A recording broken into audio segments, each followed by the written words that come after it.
full council meeting. It's quite almost a novelty to have so many people at one of these hearings. So I will say a few things in light of that. Firstly, I should outline the fire procedure. Basic rule: if there's a fire, follow me.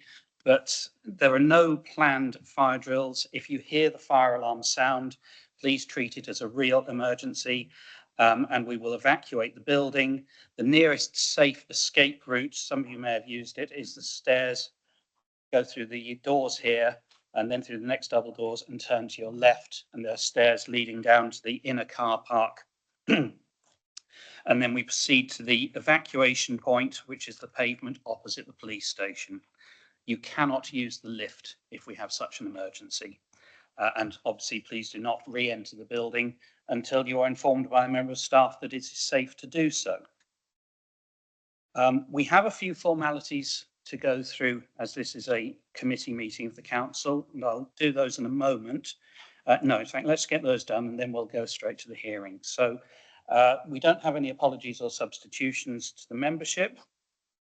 We have minutes for the last meeting. I was the only one of us present at those, but can I ask we formally agree those? Agreed. Yes. So I need to sign those.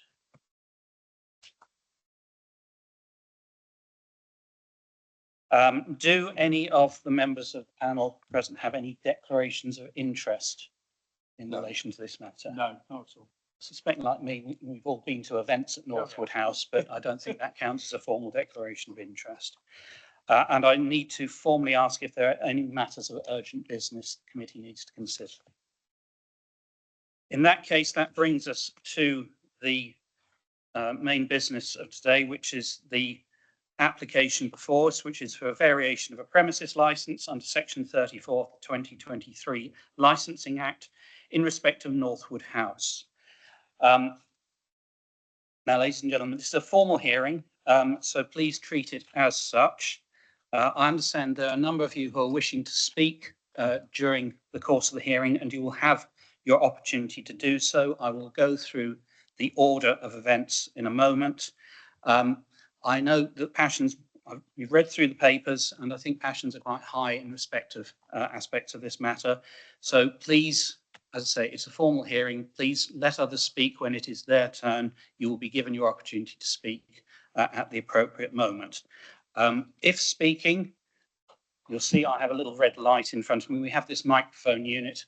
There's one for each of the officers. There's one for the applicants, a couple for the applicants. And then for those who are speaking on behalf of the objectors, we have the microphone set up there. So please use that. The meeting is being recorded and it is also being broadcast as well, streamed. So if you don't use the microphone, no one will hear you speak. When using the microphone, you will see there are two buttons on the front. Press the one on the right and you'll get the red light, and that tells you you are on and you can speak.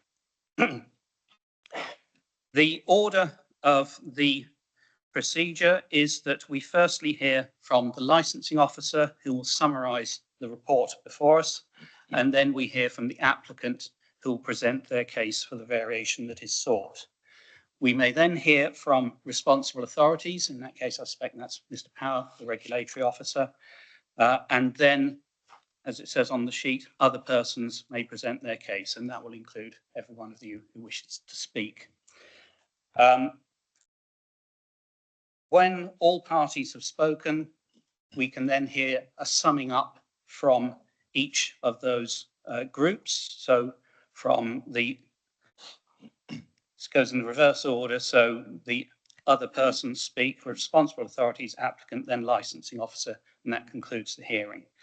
I would suggest, I understand there are a number of you wishing to speak, but when we get to the stage of summing up, I think it would be probably better if you have one person who sums up on behalf of the objectors, but we'll see how that goes. Depends on the points being made, but I think it would be preferable if we could try and achieve that.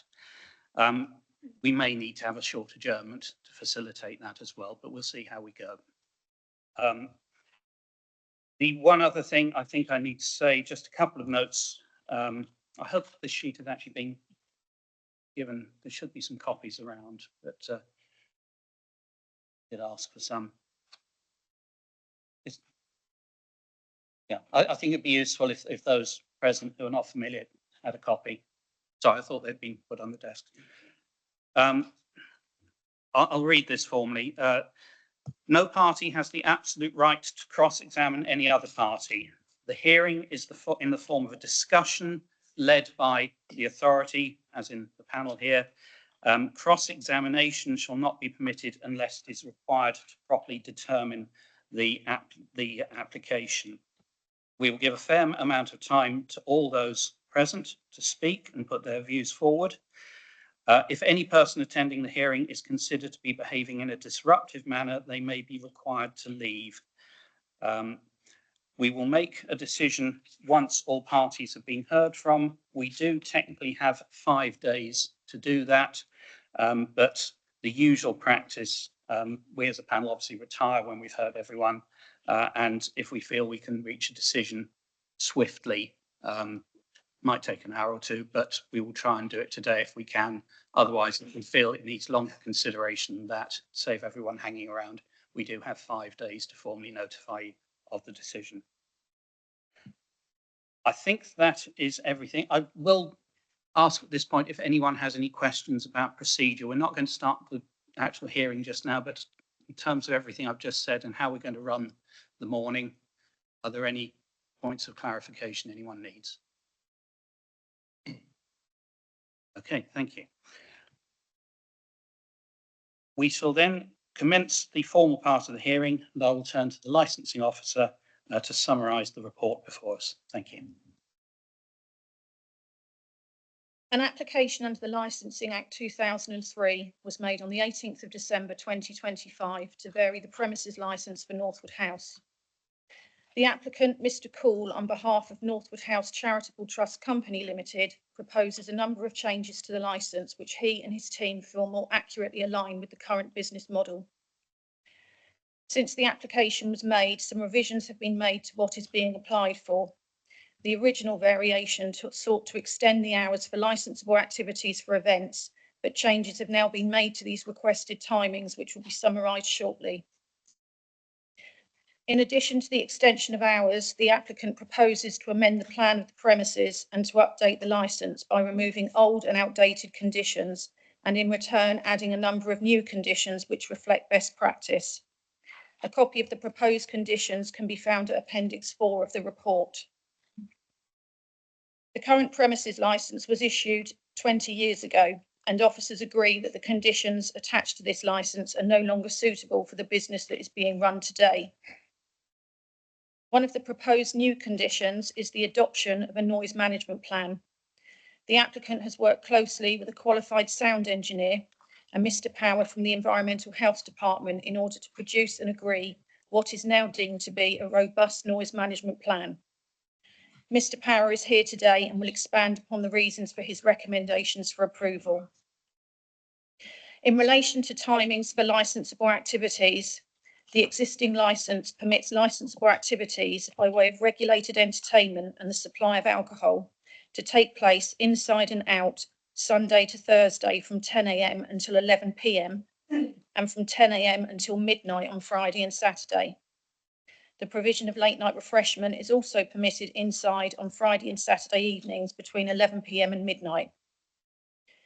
In addition, on 10 occasions per year, the hours may be extended until 1 a.m. inside, and on New Year's Eve, during Cows Week, and a number of other named sailing events, hours are permitted to extend until 2 a.m. The applicant originally proposed to extend the timings inside the house on Sundays through to Wednesday until midnight, an increase of 1 hour, and on Thursday, Friday and Saturday until 1:30 a.m, an increase of 1.5 hours on Friday and Saturday and 2.5 hours on Thursday. He also sought to extend the hours for regulated entertainment outside by half an hour on Friday and Saturday from midnight until midnight, and to bring the hours for Thursday in line with the weekend hours. An additional hour was also sought for alcohol sales Sunday to Wednesday, an additional 2.25 hours on a Thursday, an additional 1.25 hours on a Friday and Saturday. The application was advertised as required. Consultation commenced on the 19th of December and ended on the 15th of January. At the end of the consultation, a total of 40 objections had been received. A further 2 were received after the consultation ended. A copy of all the representations can be found at Appendix 9. One representation in support of the application was also received after the consultation period, and this can be found at Appendix 10. There are no outstanding representations from any of the responsible authorities. Concerns have been raised in respect of each of the licensing objectives, but primarily they relate to concerns around noise nuisance, antisocial behaviour, and the potential for crime and disorder.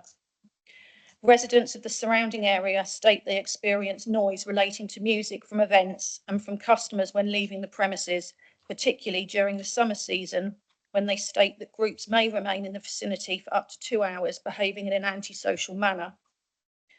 Concerns have been raised that to extend the hours for licensable activities will result in the premises becoming a draw for groups of people leaving the town centre to attend the premises as a late night venue, and that the lack of CCTV in the area offers little protection to residents. Concerns were also raised around litter and unaccompanied young people in the park being exposed to alcohol-related behaviour. These concerns were raised at a meeting of Cowes Town Council on the 14th of January. Representatives of the Town Council and the local community are here today to expand upon their concerns. At the end of the consultation period, all of the interested parties were sent copies of the noise management plan, the proposed new conditions, and a table showing the difference between the existing permitted hours and the new timings being sought. They were asked to advise if, after having considered the information, their concerns have been alleviated to the extent that they wish to withdraw their representations. All who responded stated that they wish their representation to stand. The applicant was sent redacted copies of the representations, and on the 30th of January, he met with officers to discuss revisions to the application. Mr. Power had proposed a number of revisions to the timings. Mr. Cool stated that he took the concerns of residents seriously, and on this basis, he proposed to reduce the timings that had originally been sought beyond those suggested by Environmental Health. Mr. Power has kindly produced a table which can be found at Appendix 13, and this shows all of the revisions clearly.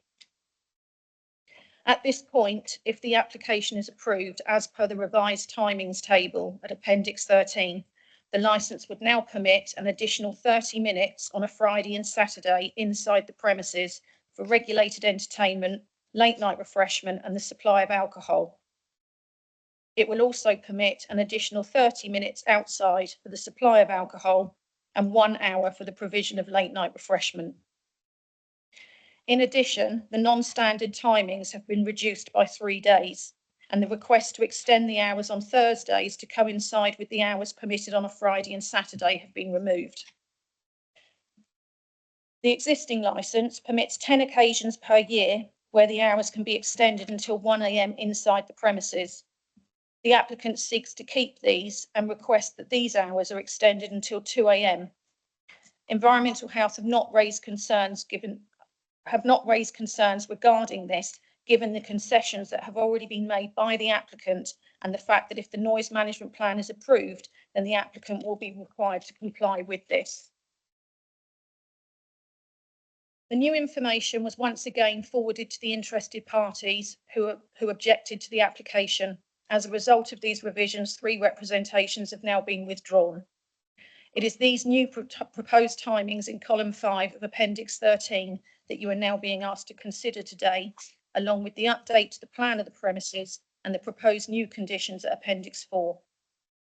Members are advised that since the submission of this report, the Environmental Health Department have received 2 noise complaints relating to the dispersal of customers following an event on the 30th of January. One of the objectors has met with Mr. Power to discuss some noise readings that he took independently on that day, and arrangements have been made for him to meet with Mr. Power on the 6th of March, when some additional assessments will be made before the start of the season.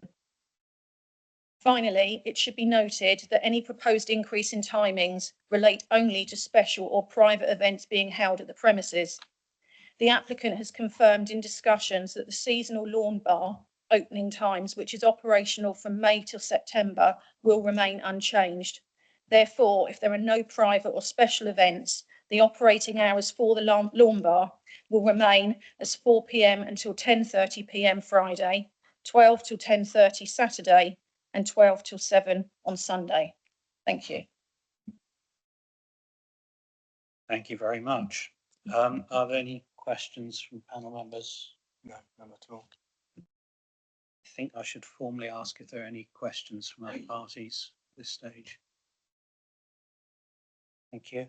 In which case we move to the applicant. Please present your case.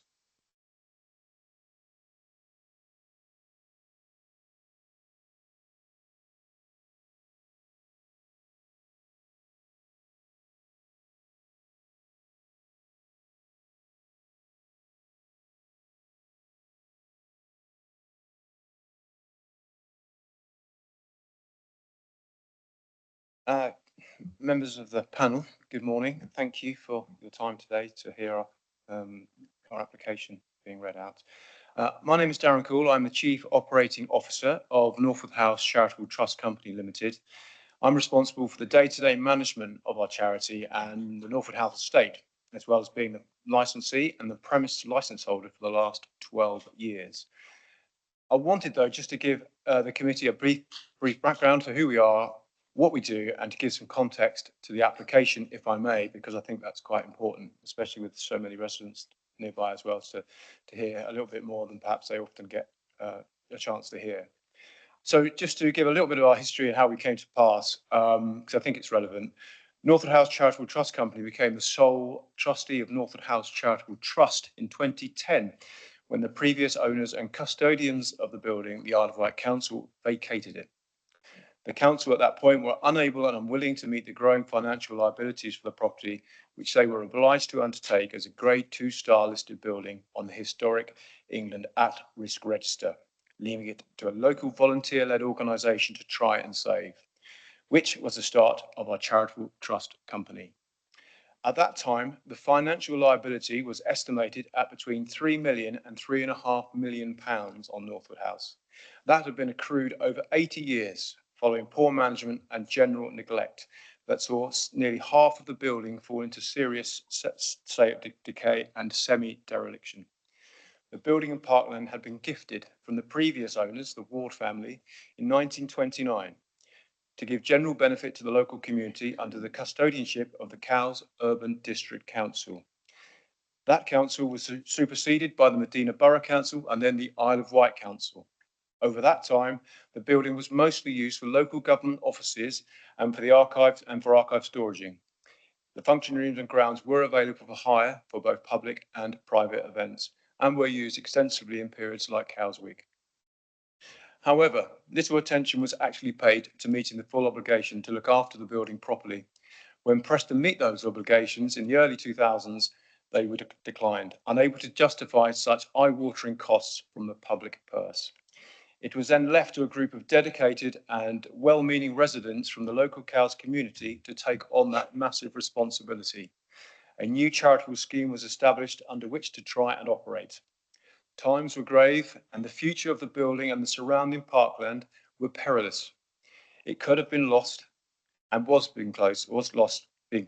nearly lost forever, thanks to the ongoing work of the charity's trustees at the time. But wind the clock forward today. It's fair to say what has happened since those difficult early days has been transformational. From a tin pot organisation with hardly enough money to keep the lights on, to becoming one of the island's leading events and hospitality venues is something quite to behold in just a 15-year period. We're now an employer of 8 full-time employees and over 20 casual staff who support our events and activities across the year, making a small but notable contribution to the local economy by supporting regular employment. As a community-facing organisation, we are very proud of what we have managed to achieve so far, although people may not actually know the full magnitude of that journey that we've been on.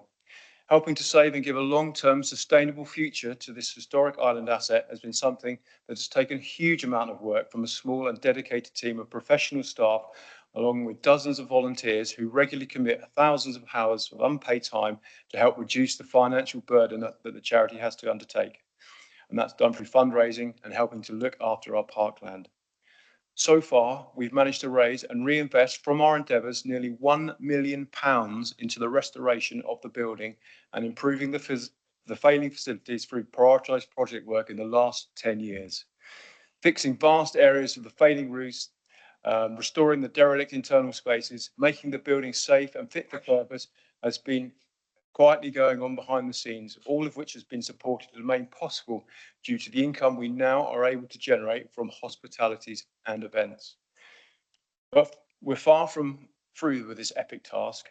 Our recent strategic update estimates that we need to generate and save at least £1.5 million over the next 5 to 8 years to complete the restoration of the exterior of the building, fix the remaining roofs, stop 38 windows from falling out, and improving the drainage to meet future challenges posed by climate change.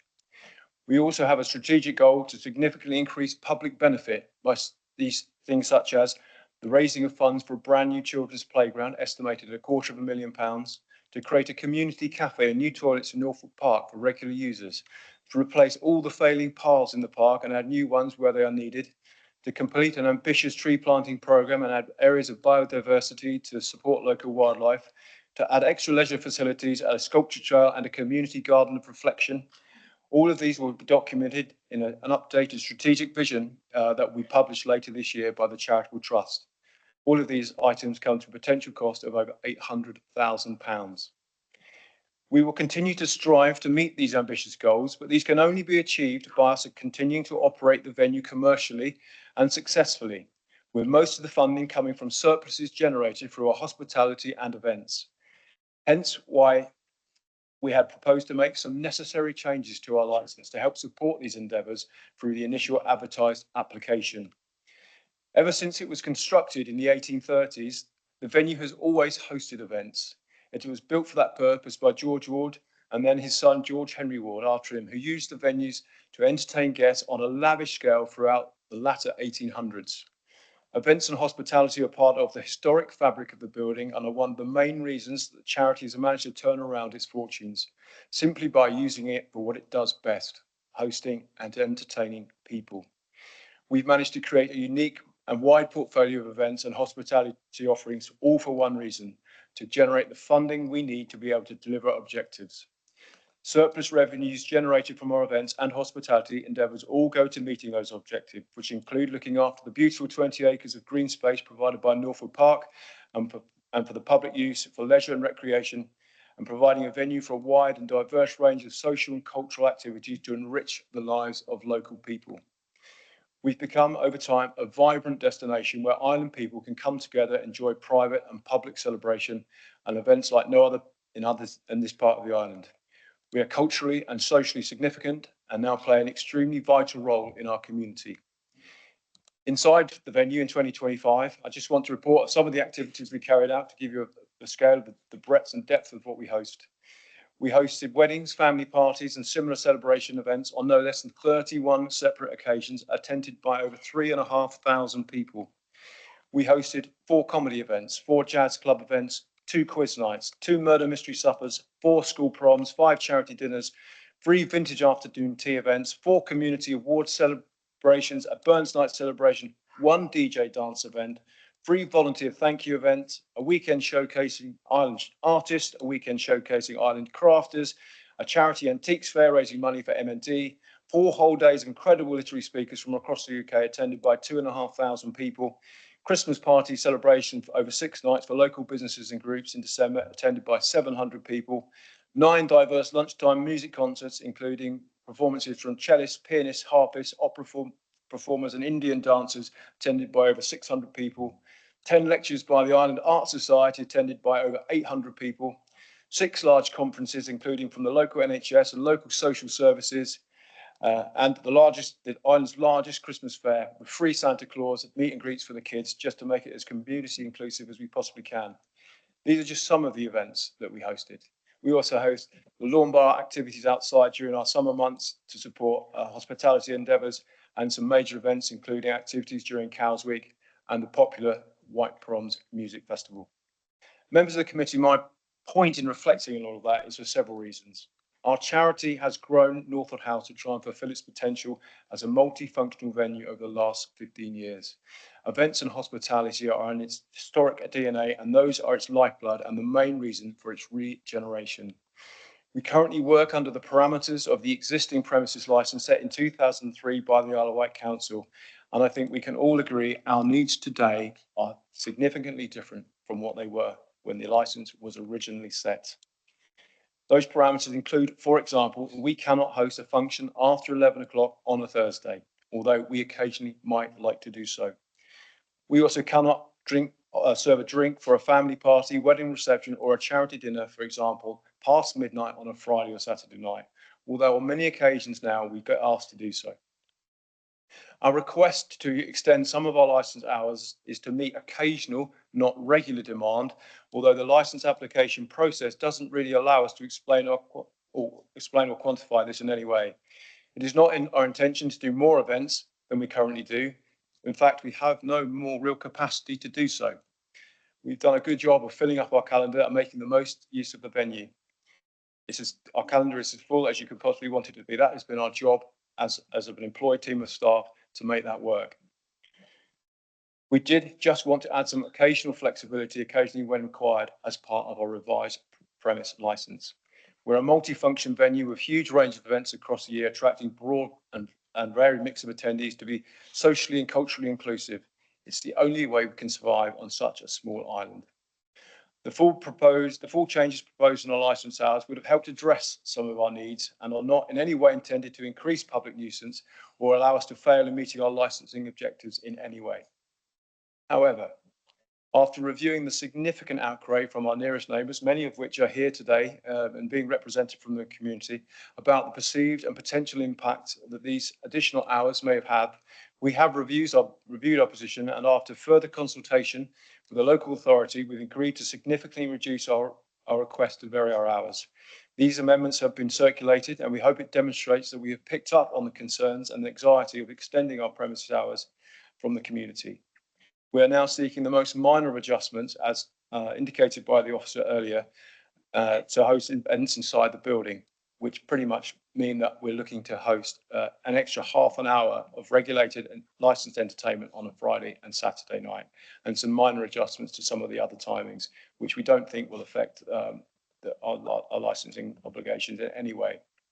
I would like to pick up on some points raised by the objectors, if I may, to support our application. Sound and noise disturbance, which is obviously coming up quite frequently in many of the objectors' cases. We appreciate we've hosted more regular summer events outside in our lawn spaces over the last 15 years. We are very fortunate to have one of the only outdoor licensed areas in Cowes that exist in a green and pleasant space. But without us, there's nothing else. And since COVID in particular, when all hospitality was forced outside for a couple of summers, we've made increasing use of it. Our lawn bar, which opens weekends from mid-May to early September, has become one of the most popular hospitality venues in Cowes, a destination where local residents and visitors alike can go and enjoy relaxed summer socialising in a beautiful and safe outdoor space. It allows us to provide regular summer employment for over 15 to 20 casual staff and make a valuable contribution to the local economy, as I previously mentioned. And the lawn bar is all wrapped up and finished by 10:30 p.m. on a Friday and Saturday evening outside of special event periods. That's earlier than most other pubs and licensed venues in the town, and certainly not an attractor of late night revellers, crime and disorder, which has wrongly been insinuated by some objectors. We've hosted 7 days worth of Cowes Week events here at Northwood House since 2014 and have steadily built up a reputation as being the venue that now offers the safest and most vibrant hospitality space for the whole regatta, where others have disappeared or severely diminished over the last few years. And with the Cowes Week bicentenary event due to take place this August, we will be recognised as the main entertainment venue for the regatta, hosting the official opening and closing parties in conjunction with the regatta sponsor, Musto. And if it wasn't for us stepping up to the plate over the last couple of years to try and make something positive and worth visiting over that particular week, then who knows where the event may be today. Cowes Week is already in a perilous position, and therefore we must be given every opportunity to help it survive as one of the island's most famous and historic events that puts Cowes on the world map and brings so much benefit to the economy and to the Isle of Wight. The venue has a long-standing historic links with regatta. In fact, George Ward, the original owner, was one of the founding members in 1826 with the Prince Regent, who hosted many lavish parties here and at Cowes Castle following the events. We've also hosted the popular White Proms music event on the lawns for the last 8 years. This event has featured an eclectic mix of entertainment and is organised by our close friend Mike Christie, who offers to appeal to more minority genres such as opera and classical music and events that support the LGBTQ community. There have been hundreds of outdoor events over the last 12 years on our lawns, and in that time, we've only received a small number of complaints from our neighbours. A majority of those complaints, that's 5 in total, were officially received through the Environmental Health Office during the summer of 2024, which were flagged up to us. For the record, only 3 of those related to our own events during Cowes Week and the White Proms. The other were from a separately licensed event, which were using the parkland exclusively for a weekend event, the Great White Bike. On the latter, the organisers were declined the request to come back again for a second year in 2025 for a third year because they failed to meet their obligations and brought us into disrepute. So we took firm action to stop that from happening. The Isle of Wight Council Environmental Health Office rightly demanded that we improve how we improve sound monitoring and recording around the venue after our 2024 complaints to reduce a perceived increase of noise nuisance and to show that we could be diligent. And improve we have. We've worked tirelessly with the officers from the EHO and a noise management consultant, Steve Colley, here on my left-hand side through 2025, closely monitoring sound from our events at neighbouring boundaries to make sure we keep sound levels within agreed parameters and to existing legislation and to the agreed decibel levels set by the authority. We've been completely guided in this process by experts. Hundreds of measurements have been documented, assessed and used to create a new noise management plan for the venue that forms part of this licence variation. This has been fully agreed and sanctioned by the EHO, creating a robust framework within which we can operate going forward. It allows for ongoing EHO assessment and annual reviews, which will aid in achieving regulated sound management here at the venue. To achieve this, the charity has invested almost £9,000 of its hard-earned money in the last 12 months to demonstrate our commitment to this very important matter.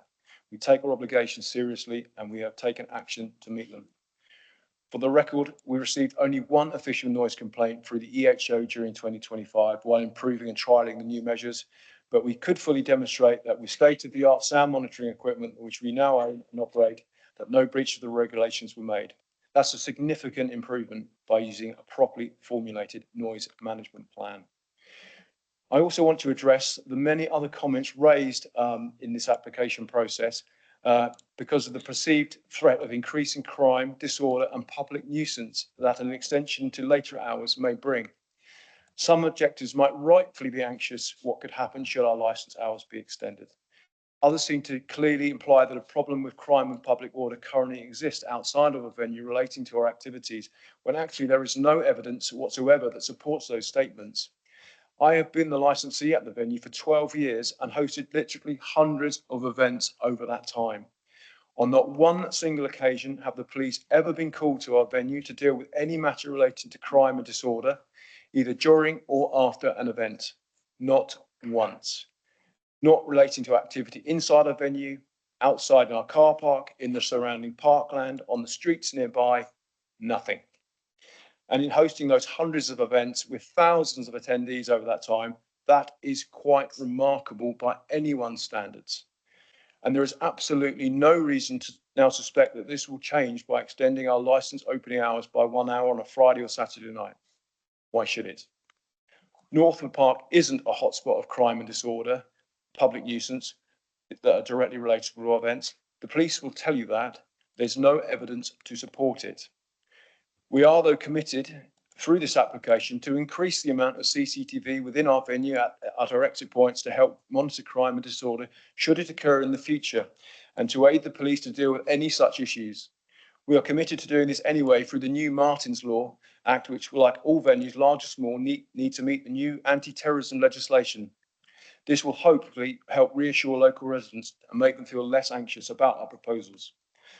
Of course, people do have to leave our venue at the end of the evening and have to make their way home or to a bus stop or to a taxi rank like they do from any other licensed venue. Some noise from people talking as they move away may be audible for a short period of time. It is somewhat inevitable, but we don't believe it's excessive and on such a regular basis to cause a nuisance. Again, there's no evidence to support this. Very recently, however, following the intense period of scrutiny, several neighbours have approached us to make us aware that they are able to hear people leaving the venue late at night, and they can be disturbed on occasion. But of course, it's disappointing to hear, and we apologise and sympathise that it has been occurring. To enforce our commitment to reducing any potential disturbance after our larger events, particularly during Cows Week and the White Proms, our SAI teams will now proactively enforce messaging verbally at our exit points for guests to leave the events as quietly as possible, backing up the written signage that already exists. We hope this will help limit such incidences, and we will work hard to do so. Of course, it's also important to note that Norfolk Park is a regular cut through from people walking back from Cows Town Centre late at night towards Ward Avenue, Baring Road and the Crossfield Avenue estates. And residents must remember that some disturbances may occur from those people. I have personally driven away from the premises countless number of times over the last 12 years as a responsible person operating those events and licensed activities, leaving the car park outside of the venue to drive along Ward Avenue towards Park Road and to my home in the West Ryde. That's on an average 15 to 30 minutes after most of our published closing times. For the record, I cannot recollect any gatherings of persons outside of the venue or nearby to it, let alone any persons causing a nuisance or public disorder in the street or nearby parkland. That is simply the case, and it has not been witnessed by myself. I also want to address several other issues raised by the members here today. For example, increased rubbish left in Norfolk Park during busy periods. We're not sure how that can be directly attributed to our events happening inside the licensed venue specifically, but we do know that on some occasions that the participants can overflow.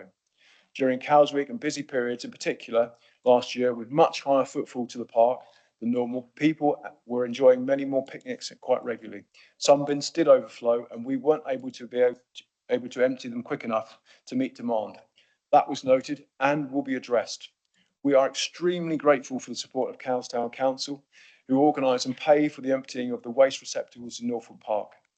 To support this going forward, we've already committed to putting out extra wheelie bins next to the existing bins during busy periods like Cows Week, and that should hopefully help alleviate the issues moving forward regarding rubbish from overflowing bins. In final reflection on the final variation now being proposed, we feel that asking for the flexibility to open 1 extra hour inside on a Friday and Saturday night is a significant compromise on our initial application, and we hope this will be supported by the committee and accepted by our near neighbours. To enact the new noise management plan will also be the best interest of everyone and is widely supported, hopefully in the community and by the local authority. Thank you. Thank you very much, Mr. Cool. We now have an opportunity for questions. I'll firstly ask the panel. Are there any questions?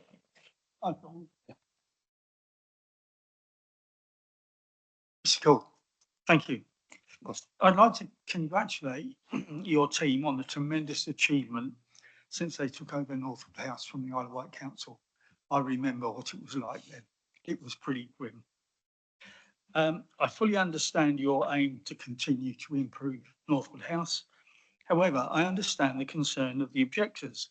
Whether warranted or not, they will be concerned. Reading the notes, I saw an item that concerned me. It's paragraph 1 on page 108, and I think it undermines your assurances to their objections. I'll read it out. All present at the Cows Council meeting noted that despite requests to reduce the volume, has no effect on the house as they continue to have more noisy events. Really, what I want to ask is, have you ever engaged with Cows Town Council on these sort of issues? To report to that, we haven't had a direct conversation with Cows Town Council. We had discussions in 2024, resulting in the noise complaints, where we actively said that we would engage in a period of consultation with the Isle of Wight Council Authority to create a new noise plan. That noise plan is now up for adoption today, and hopefully will provide a lot of, hopefully provide the community with great, can I say, they will help. Sorry, Accept what we're proposing. Yeah.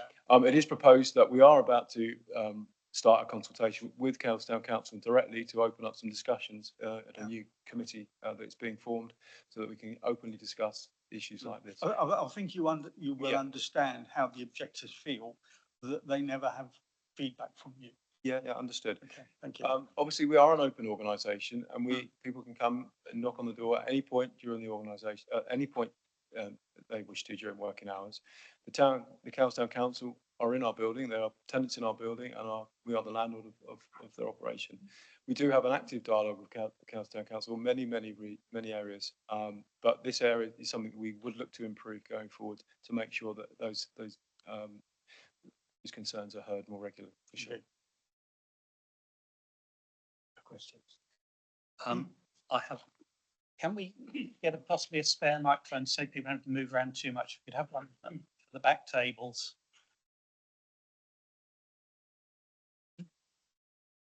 So apologies, I don't know anyone's name. That's, are there any other of the objectors who are wishing to ask a question? Do you want to anything? So just the one. Okay. So it's Jeremy Paul. Darren, yeah, thanks for that. It's fantastic that you've made such a difference to the finances of Northwood House, and I applaud that. Just one question. You mentioned a couple of times, and particularly in your last paragraph, that you're asking for an increase of 1 hour on Fridays and Saturdays. Can you just talk about that? Because in the current amendment to the application, it's 30 minutes. I think the closing time, Dan, or can I just refer back to the final thing, Andrea? We are looking to close the venue at 1 o'clock on a Friday and Saturday. If I've misinterpreted that in terms of, And it's currently, well, no, it's midnight currently in the license. yeah, I mean, I'll say our service of alcohol at 12 o'clock. No, I'm asking about the opening hours. The opening hours, That's what you 12:30. talked about. 12:30 to 1 So what are you asking for? or 1 o'clock.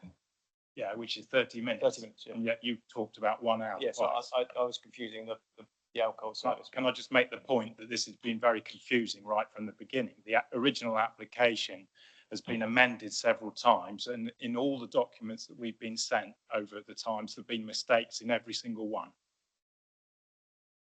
Thank you. thank you. Mr. Power, you want to speak? Thank you.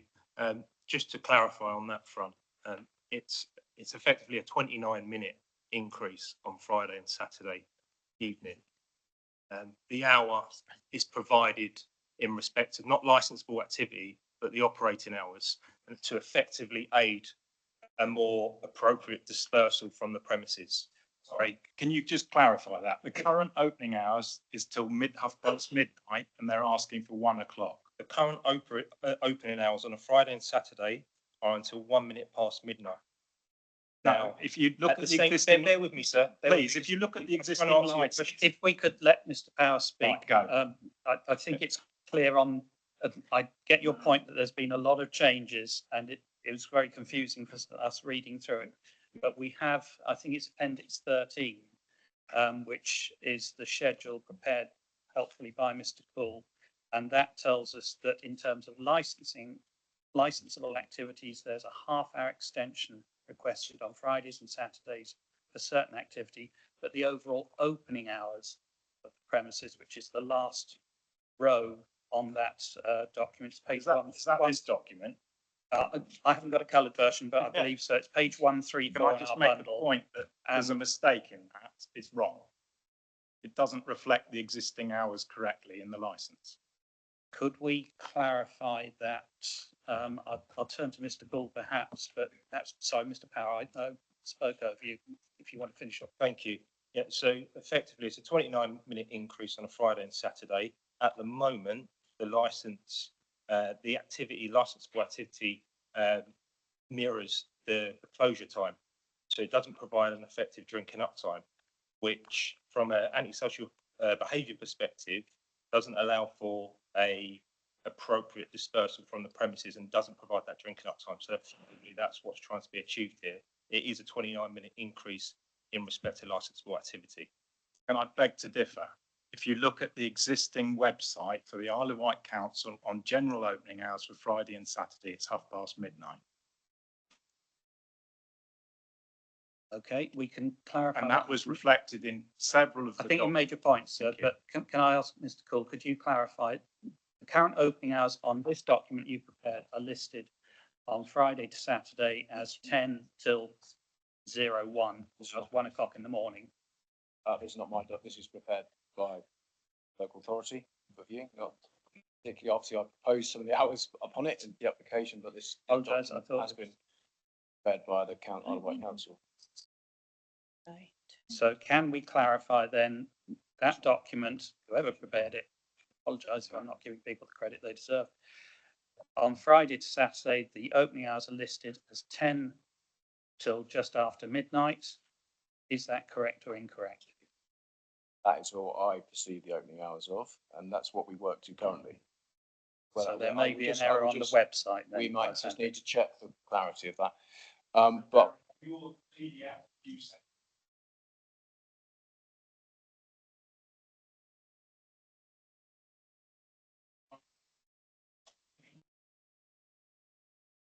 Only one that says 1 minute.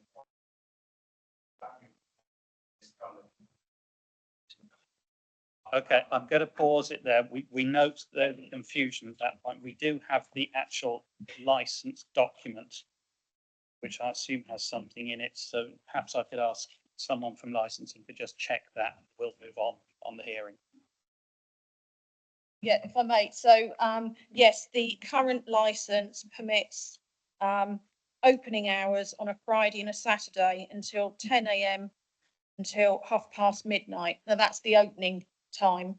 Supply of alcohol is until 1 minute past midnight. So that 29-minute period is for consumption and dispersal. So yes, I can confirm that is an error in that last box on column 2 that says 0001. It should be 0030. Thank you. We get there.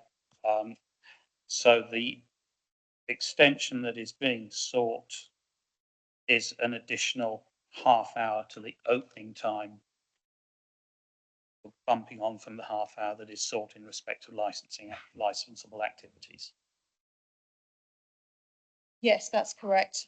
And if I can just add that as licensing officers advising on a premises license application or a variation, we would never advise against having the old-fashioned drinking up period. You need to allow that time for people to drink their drinks, to disperse gradually, which obviously you would want to provide to reduce the chances of nuisance in the area. It also reduces the chance of crime and disorder when someone may have just purchased a drink and 5 minutes later you're telling them they need to go and leave that drink behind. So we would always recommend that drinking up period. Thank you very much. Yes.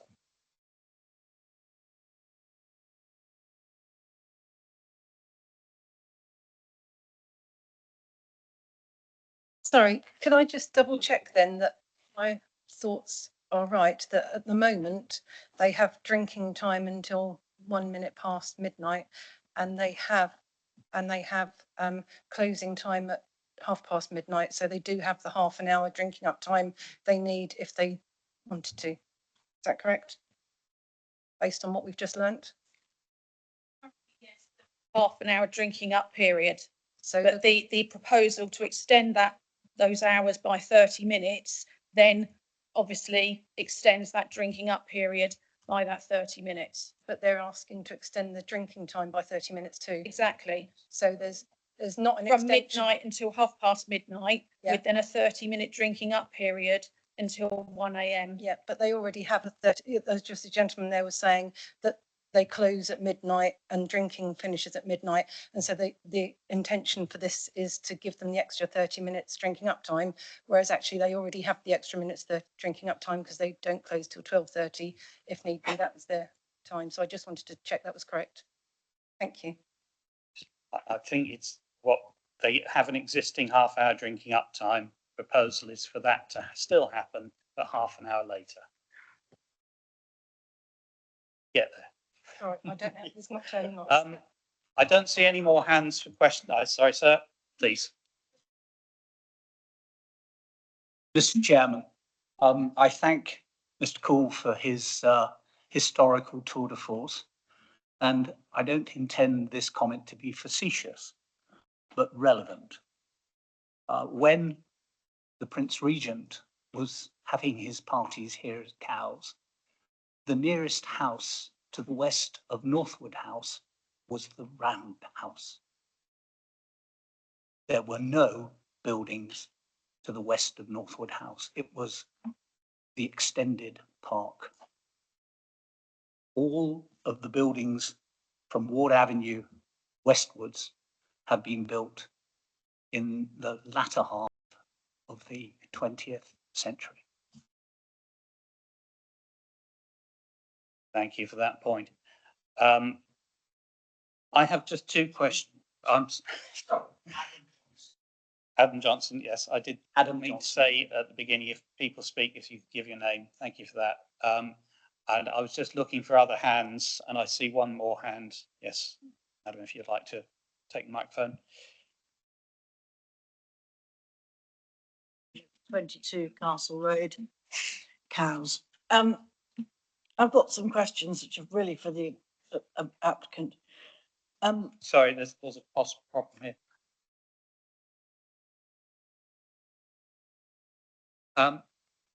Ms. Hobbs, I understand you're not on the actual list of objectors, who are those who are entitled to speak at this hearing. Okay, well, fine. I'll ask someone else to ask my questions. They say they can't read my writing, but Thank you. I thought it might be better. Sorry, we haven't had that before, but yeah, those who are entitled to speak. Someone else, and they said it was.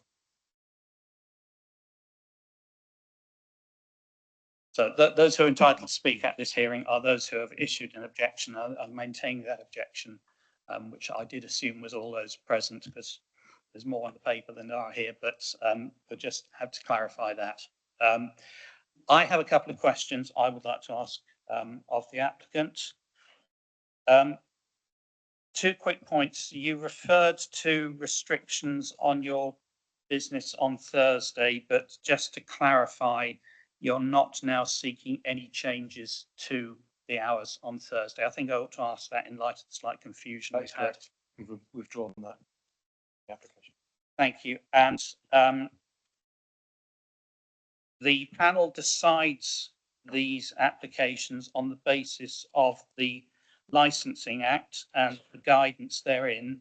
There are 4 criteria in there: prevention of crime and disorder, prevention of public nuisance, public safety, and the protection of children from harm.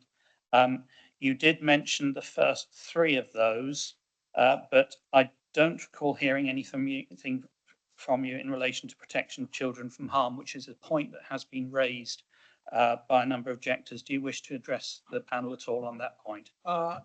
Could you just give some clarity on what the objections were referring to? Was it because children were coming in, or underage adults were coming into Northwood Park drinking, potentially in Northwood Park, outside of our licensed area? Is that what was referred to by that?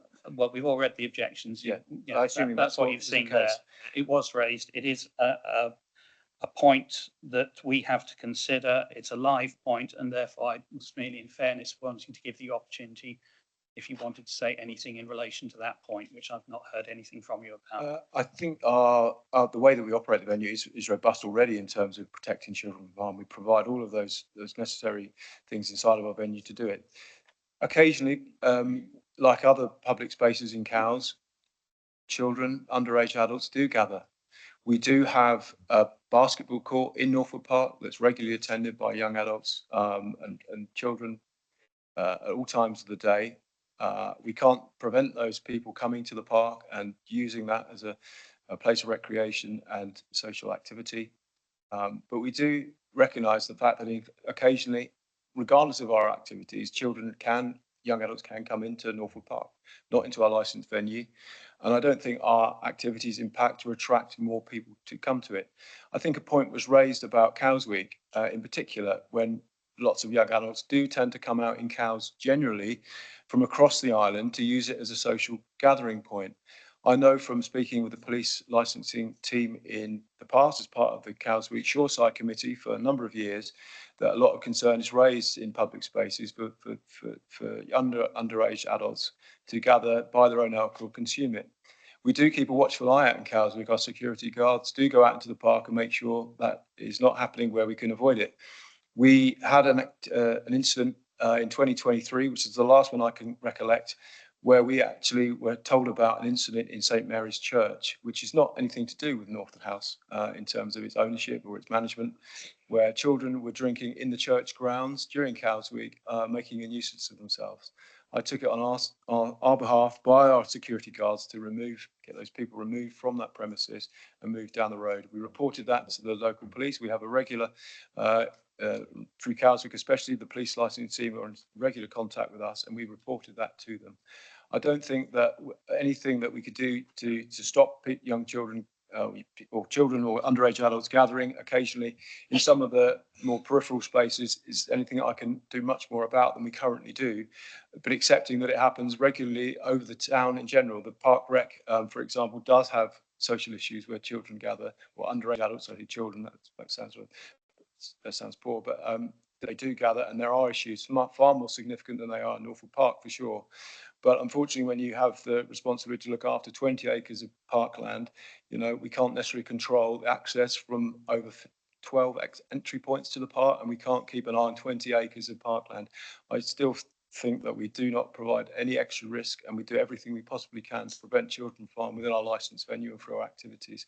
And we've done that robustly ever since I've been the licensee. Thank you very much. I think we have one more question, and then we'll move on to the next part of the case.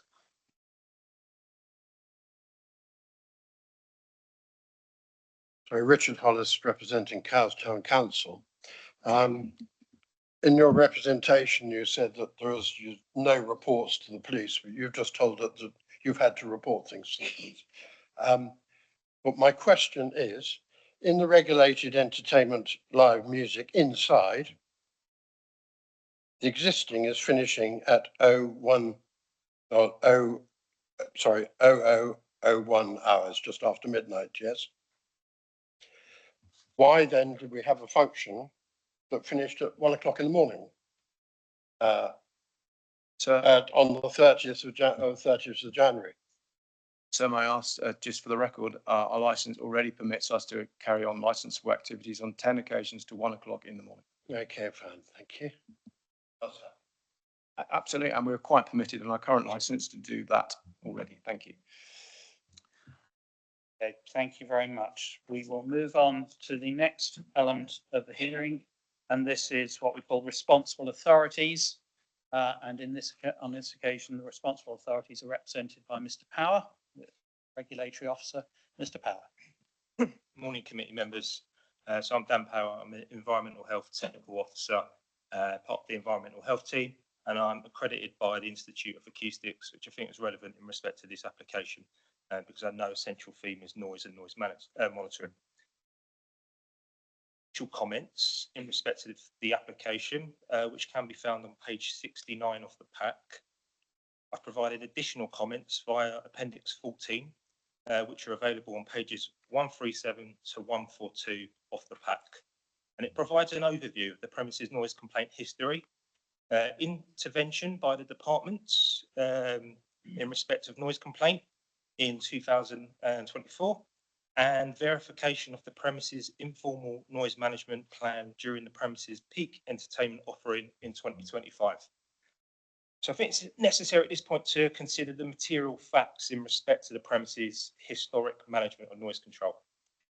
So whilst the department responds to several active reports of concern regarding dispersal of patrons during an event in late January of this year, between 2011 and mid-Jan 2026, the department received and investigated 6 noise complaints associated with activities from licensed premises. This was inclusive of the external parts. These relate to music noise levels and not dispersal, which appears to be an issue, an essential theme within the objectives received. So considering the time frame between 2011 and the start of 2026, the premises existing authorisations in respect of licensable activity, which obviously includes the provision of live and recorded music until a minute after midnight on the internal and external parts on a Friday and Saturday night, this is not considered particularly high. So in response to the cluster of noise complaints received between July and September 2024, the applicant, Mr. Cool, has overseen a sizable change in the controls established to manage music noise during events at Northwood House. So the review of noise controls in response to the department confirming the premises had undermined the public nuisance objective. And I think that's very relevant to point out, because I think the complaints are in respect of 2024 are justified. In respect of the noise activity during 2024, this culminated in the adoption of the informal noise management plan.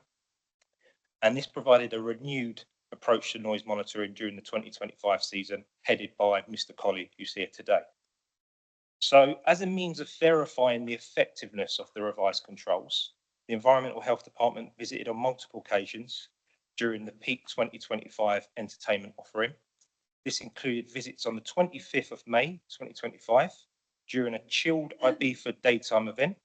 You can find this via table 1 on page 139 of the pack, providing confirmation and monitoring, whilst additional visits on the 6th and 8th of August 2025 are provided via table 2 and table 3 on page 140 of the pack, and confirm further review of headline acts during Cows Week, where it was evidenced that the controls within the informal noise management plan were being adhered to and addressed key concerns raised by residents and the department alike in 2024.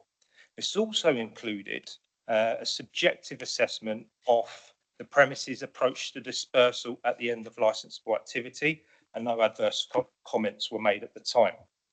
So the informal noise management plan at the time allowed for the establishing of key noise controls, inclusive of target music noise levels at the proxy monitoring location, the establishing of a suitable principal monitoring location in respect of outdoor music, increased competence amongst staff undertaking noise monitoring, and increased attenuation controls. And what I effectively mean there is noise reduction controls, both at source, so at stage level, and also front of house position, and also a focus on trying to reduce the impact of low frequency noise, which again was a central theme in some of the complaints in respect to 2024, which I shared. But I do accept the mitigation put in place appeared effective following the verification process by Environmental Health. So on reviewing the objections received, I must advise that I consider the concerns raised in respect of the premises approach to noise management in 2024 to be justified. So I agree with residents on that front. However, having reviewed the objections, I've not located an objection specifically referring to concerns in respect of noise management during 2025. And this coincides with the increased controls established by the premises, which the applicant now seeks to formalise via condition, as is provided via the proposed condition number 3 on page 55 of the pack. So therefore, the proposed condition accompanying the variation is tested. Okay, this is not a new noise management plan untested, and it has been evidenced as having stifled previous concerns held by Environmental Health. The monitoring undertaken by the department thereafter, so the free verification checks in May and August during peak activity, including Cows Week, confirms the effectiveness of the noise management plan in respect to regulated entertainment on the outside parts, which had been risk assessed previously as the most pertinent issue and somewhat more pressing than indoor music, which in the case of the latter, indoor music, has occurred without complaint for a number of years. However, I accept I am due to meet with one of the objectors, Mr. Paul, in March to review this further, because Mr. Paul has made some concerns known to Environmental Health, which we're more than happy to verify. However, at this moment in time, I see no reason to object to the conditioning of the noise management plan. I'd also like to point out that the proposed conditioning of the noise management plan allows for an ongoing live document requiring a minimum yearly review of the premises approach to noise control. And it also provides an additional safeguard in that the local authority may call for the noise management plan to be reviewed at any point, allowing for increased scrutiny in the event of future concerns were these verified by environmental health. So to put that into perspective, one of the objectors, Mr. Paul, has raised some concern in respect to the January event in terms of low frequency noise in particular. Now, if the noise management plan was conditioned, this will effectively allow environmental health to come out in March, assess against those concerns, and if they are verified, make amendments to the noise management plan ahead of its first annual review. Now, that annual review will only take place once we have more information about the house's summer offering,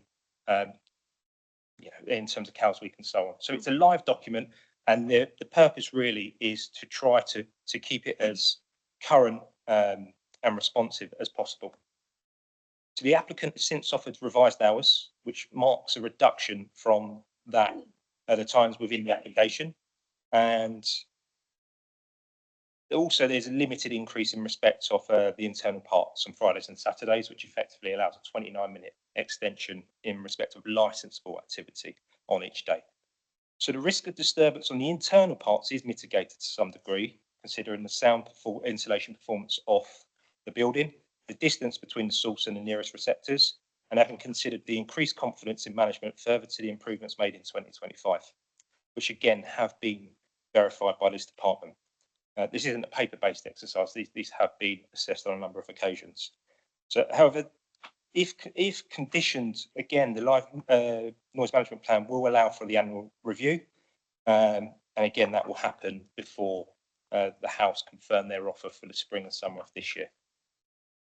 So in considering the successful verification of the revised controls introduced following concerns in 2024, I have no adverse comments in respect to this application, particularly in respect to conditioning the use of the noise management plan. And I'd also like to kindly add that members today, we're not here to retrospectively assess the suitability of what is an established licence, but we're here to assess whether the variation potentially fails to accommodate the safeguarding of the 4 key licensing objectives. And in my opinion, the variation does not present a risk to the prevention of public nuisance objective, which is a central theme within the objector's complaints today. So at this point, I'm happy to take any questions from members. Are there any questions from members? I don't think I have any. I should formally ask. Mark McNeil. Daniel, you say that the house has adequate sound insulation. I would question that as an old building with large glass windows as not being the case. Well, it's not so much adequate sound insulation, but a degree of sound insulation. So the barrier of the premises provides what's called barrier attenuation, which is significantly different to outdoor events. But I do accept your point. Turn the microphone off when finished using it. Could pass the microphone. No, we do need those who are tuned in and recording to hear it.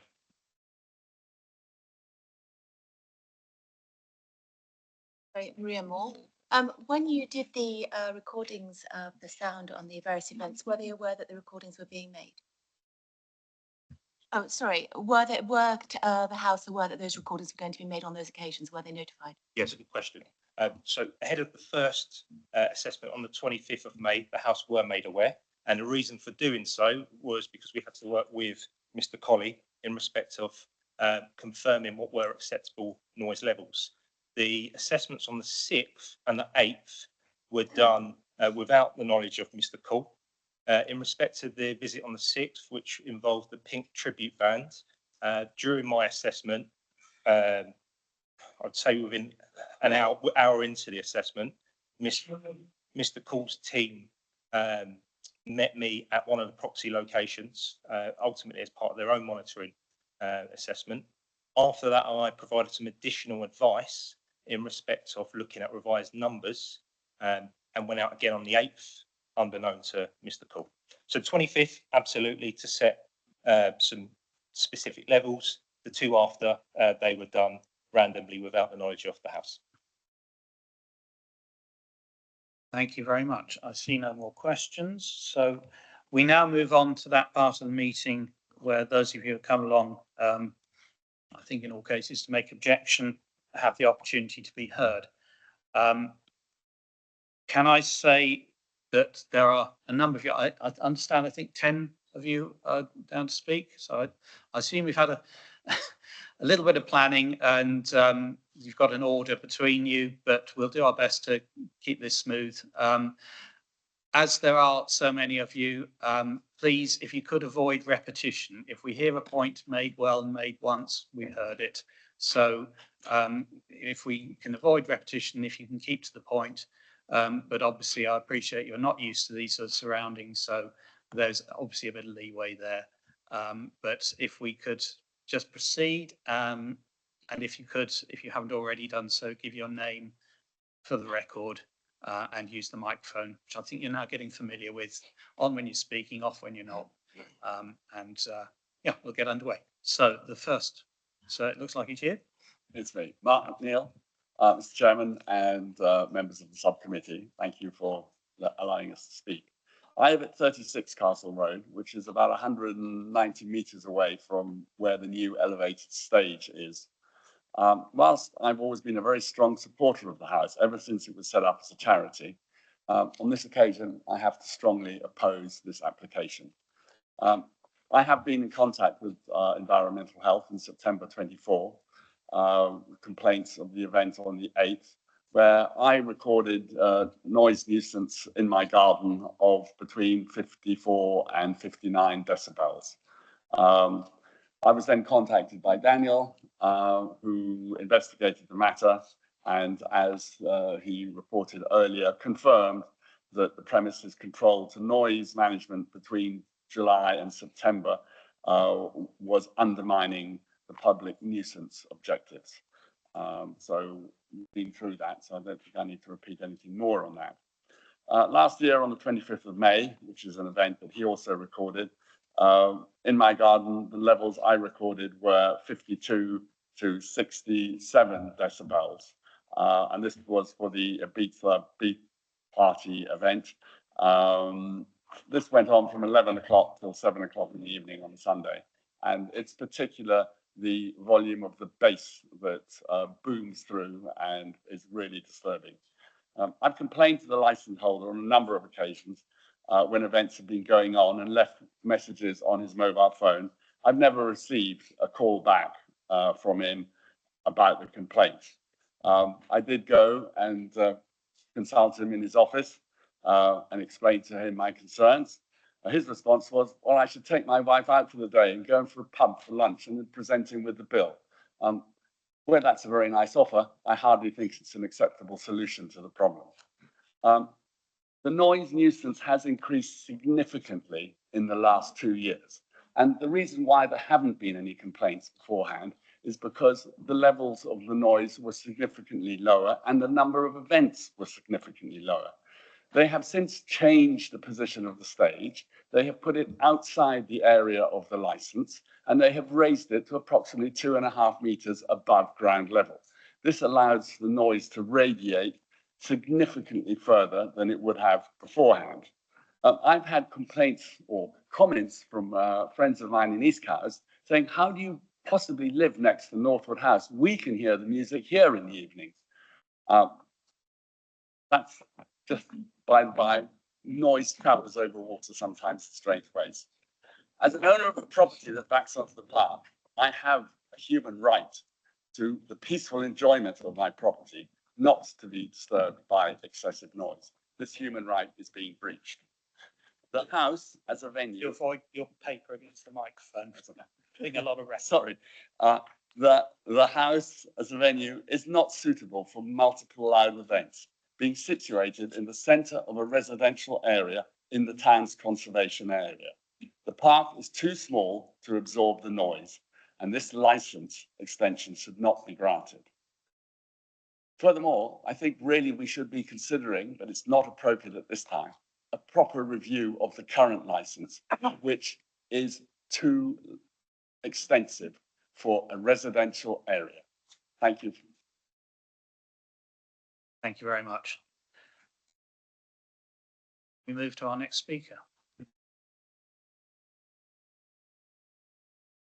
Good morning. My name is Gillian Corby, 4 Bearing Road. I have been using the park for 38 years. And I would like to draw attention to the ongoing drugs problem in the park. We regularly smell cannabis in the park. Statistics show that extending late night alcohol sales increases both violence and drugs use, thereby causing harm to young people.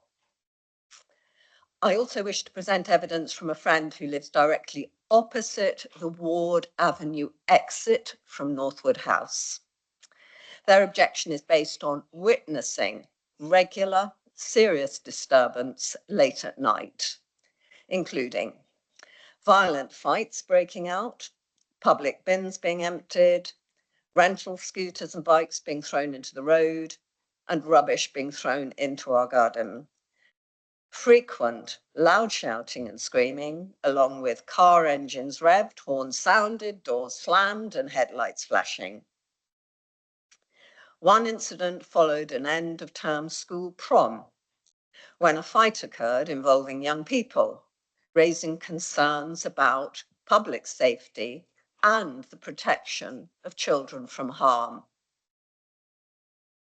On Friday, 30th of January this year, these people were woken at 12:30 a.m. and again at 1:30 a.m. by shouting, cars revving, and hooting. On the second occasion, the disturbance continued for around 15 minutes. They have tried to resolve matters responsibly. They have met with Mr. Krul and they have contacted Environmental Health. We are extremely concerned that extending licensing hours will significantly worsen this nuisance, disorder, and risk to safety. We ask the panel to refuse the application. Thank you. Thank you very much. Could I just seek a little bit of clarification? What's our position on this panel in relation to hearsay evidence?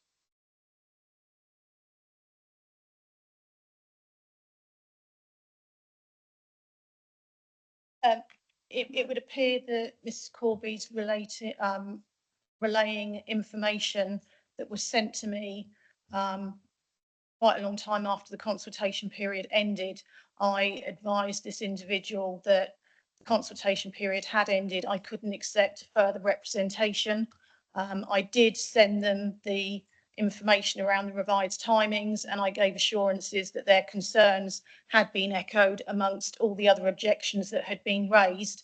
But I did make it clear that that specific representation couldn't be brought into this hearing because they weren't an objector at that point. They hadn't made that representation within the consultation period. Thank you. When I refer to hearsay evidence, so it's the old lawyer coming out of me, it's stuff you're reporting, not witness jobs perceived by yourself, but reporting what someone else has said. Can I just point out that my first statement is my own personal statement? I heard that, yes. Thank you. So can I just make clear that when speaking, please, if you could relay things from your own knowledge that are within the process that's formally run. We don't have a formal rule against hearsay evidence, but the circumstances have just been explained as to why we will have to give that less weight than other representations we might hear. Okay. Who is our next speaker, sir? Adam Johnson. Mr. Chairman, gentlemen.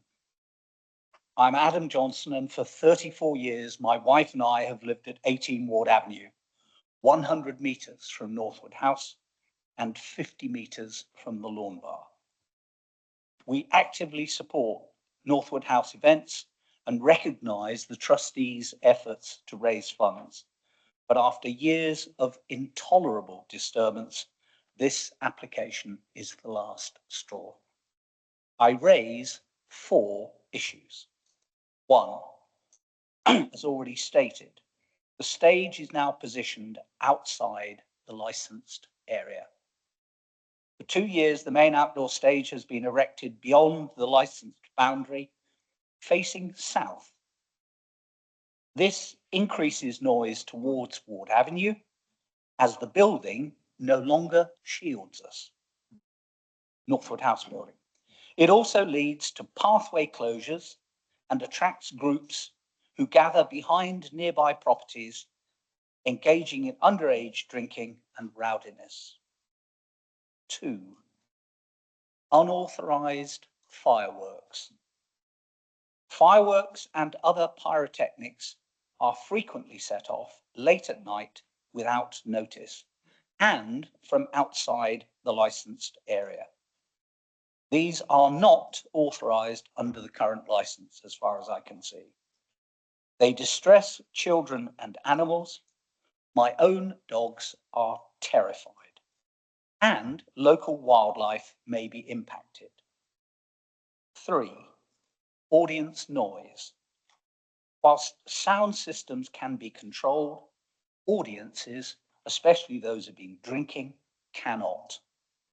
Noise from outdoor events, particularly when patrons disperse late at night, causes significant disturbance to me and my wife. Stewarding is inadequate, and there is no police presence. 4, events overrunning scheduled times. Events regularly continue beyond advertised finishing times, despite repeated complaints to members of the Northwood House Committee. Overruns delay residents' sleep and prolong noise as guests leave later than expected. In summary, we support Northwood House, but these issues are ongoing, and any extension of operating hours is totally unacceptable and, gentlemen, should be rejected. Thank you. Thank you, sir. Son. Haven't seen that for 40 days. There'll be a dove with an olive branch coming through the window. Can I just ask for one point of clarification from licensing officers? Fireworks were raised an issue there. I understand fireworks are a different statutory regime and not connected with a license. I think all of us as parish and ward councillors have to deal with that fireworks at some point in our lives. And thanks, Mr. Chairman. Yes, sure the fireworks are controlled by a completely different piece of legislation, which isn't enforced or regulated by licensing officers. It's a police function. Okay, so that might be useful clarification for people. So our fourth speaker, Madam. Members of the committee, my name is Sarah Coleman. I live at 57 Ward Avenue, opposite the Coach Park entrance. We renovated our house last year, so we have new double glazing. Noise from antisocial behaviour is so loud it wakes me up in the night after I've gone to sleep with the windows closed. This was most recently experienced on the 30th of January, where I submitted a complaint. I also monitor red squirrels in the garden with the Red Squirrel Project, which has shown a decline in red squirrels in the park since loud musical events became more regular. Our current situation regarding crime, disorder and public nuisance. Antisocial behaviour is already bad, with some, including myself, severely affected by screaming and shouting after events. There is often aggressive, loud argument, which is alarming and in some cases quite scary for residents, some of whom are elderly and vulnerable. There's loud vomiting outside my house after events, urinating in our gardens, littering in our gardens, revving cars, and as event attendees are able to leave the park by many routes, this extends the nuisance and antisocial behaviours more widely into the surrounding streets. If the hours are extended on Fridays and Saturdays, the alcohol sale time will attract those leaving pubs in town after last orders, and I believe some publicans are quite concerned about this. This will make the whole situation even worse and extend the time and area of the antisocial behaviour. Taking trade away from the town centre will lead to further business closures. We experience unreasonable levels of noise and other antisocial behaviour at disco nightclub type events with the current operating hours. With the requested extension, this will get worse. It already goes on for around 2 hours after closing time. We are living in a residential area, not a town centre. And I would ask you to refuse this application. Thank you. Thank you very much.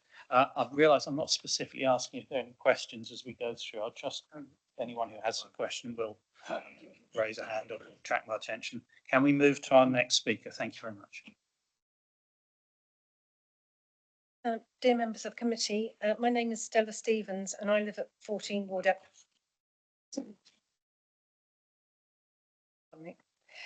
my name is Stella Stevens and I live at 14 Ward Avenue, backing onto the park next to the tennis courts. This isn't an objection that I've made lightly. Northwood House is an important venue and I do support it wholeheartedly. But what hurts most is that the application has now been revised down so much that it makes little difference to the venue compared to the real difference that it makes to us. Some neighbours have young children sleeping, some are elderly, others work, not just weekdays, but at weekends too, all of whom are already living with the knock-on effects of the current late night openings, which sometimes overrun.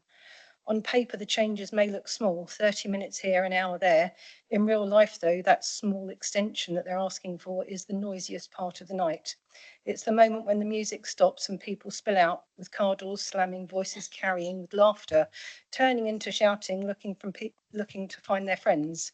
It's the bit that wakes you up, and once awake, you're not going to get back to sleep again easily. Neighbourliness is about give and take, about living alongside each other with care and consideration. This application, even in its reduced form, asks neighbours to absorb the worst part of the night again and again, just so that the venue gains a marginal extension. I'd be happy for events to start earlier if they needed the extra opening hours.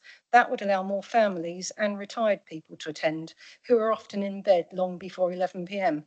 So I'm asking you genuinely, please, to protect the quiet enjoyment of our homes and our neighbourhood, to draw a line that says yes to a thriving venue, but not at the cost of the people and wildlife living in the vicinity. The parade during Cows Week finishes at 11 as it's considered a residential area. Northwood House is actually more residential as there's no other commercial premises nearby. Thank you very much. Please refuse this application. Thank you. Should move down the line. Yes.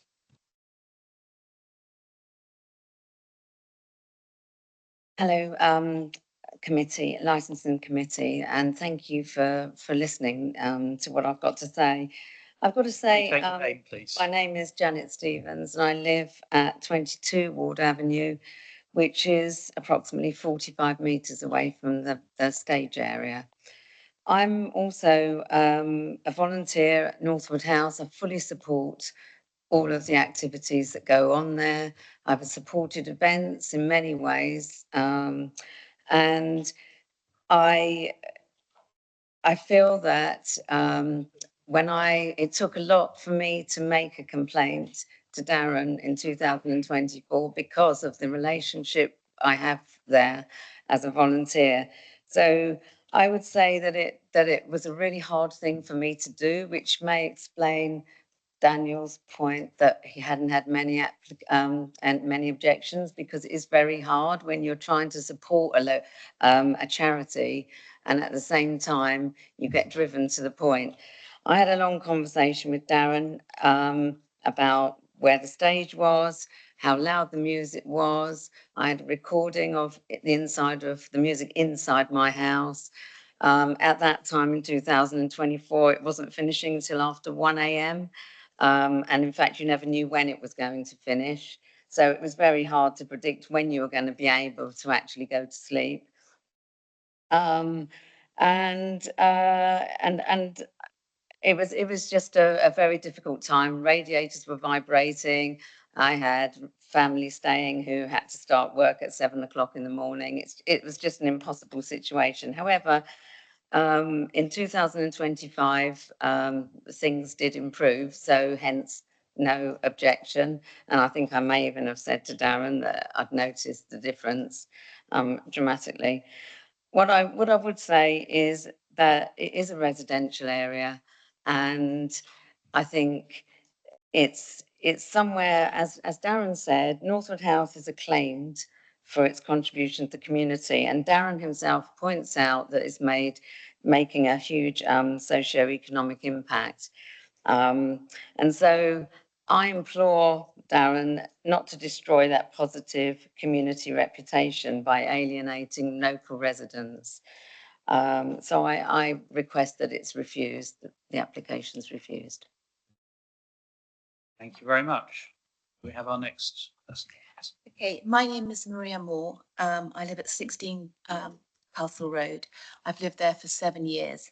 I also echo the sentiments. It's incredibly hard to sit opposite Darren and complain when we know how hard he works. I'm an unpaid volunteer fundraiser for the tennis courts. I know how much work they do. We are all incredibly emotionally conflicted. We know how hard Northwood works to make money and to survive. It's really hard for us to stand here today and say these things. However, I've got 3 reasons for the objection. Firstly, in the 7 years I've lived in Cowes, the noise has got worse and more frequent. In my house, which has a line of sight to the park, but is about 200 metres away, even with the windows shut, you have to wear earplugs and the vibration from the bass still comes through the property, even though I sleep on the 4th floor. The noise is incredibly intrusive, particularly the Sunday afternoon Ibiza vibe with the bass. I think for many of us, that is the problem. It's the tone of that bass that is relentless on Sundays. It seems unfathomable that that's allowed in a designated conservation area. Secondly, is the antisocial behaviour that arrives, which actually for me is slightly more important. I'm a woman that lives alone. On one afternoon, someone coming down Church Road was urinating in my back garden. When I asked him to desist, he told me, and for the sake of the cameras, I'll say the word F off. And I got a mouthful of abuse. That's really not very nice. I have mess in my garden. I have bottles thrown in my garden. And I think one of the unintended consequences of what's going to happen is if they have later opening and people, as you do when you had a few bevies, go in search of where you can get your next one when your pub chucks you out, there will be a mass migration of drunk people from various parts of Cowes to Northwood through all the residential areas, Baring Road, Bars Hill, Market Hill, Sun Hill, as the people leave the pubs in the high street and head up towards Northwood. So that's going to be really problematic. And I don't think people have really thought about that longer opening hour. And thirdly is, as I've touched upon, is the littering in my property, things thrown into the front garden. I clear them up, just get used to it. We don't complain, again, because we support the house and there's no point, there's no police in Cowes to mention. But what I am is a very early morning dog walker with a group of people. And after most events, we will go into the park and we will clean up. And what we clean up is the half empty plastic containers with alcohol in them. So our dogs don't drink them. They're damaging to our dogs. They're damaging to wildlife. There's litter everywhere. And I totally understand they are as good as they can be. But those early mornings, we do the litter picking and we pick up the plastic containers with the alcohol left in them. And that is really a problematic thing. And I'd say they can have more bins and things. And the problem is they can control who leaves. They can ask people not to leave with plastic containers. I know they work hard at that, but they can't control who's walking up into the park from all the other venues, carrying their beer bottles, which is what gets chucked into our gardens on the way. We know they need to make money, but the Charity Commission website shows that they have healthy reserves. They have hundreds of thousands of pounds of income every year. They're doing brilliantly. It is a testament to how well they're doing. But to create such a feeling by the local residents of antagonism when an extra half an hour, and I appreciate it's been really pared back, for which we're grateful. This 2 a.m. business was unconscionable. But to create so much antagonism and be combative rather than collaborative for such a small change in the amount of revenue that they will make, I just don't understand why that has occurred.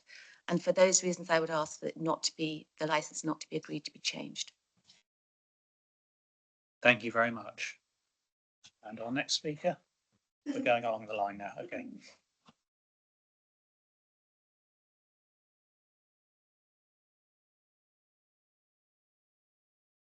Chair and members of the licensing subcommittee.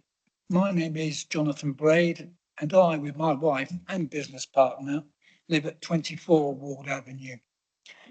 Aside from it being our home, it is also a long established and popular bed and breakfast.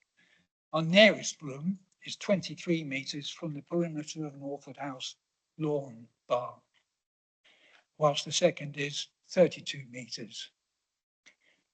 My objections to the application firstly relate to the level of music played during unsocial hours without adequate sound control, and secondly, being to the lack of safety or management controls pertaining to the disbursement of crowds so close to our boundary.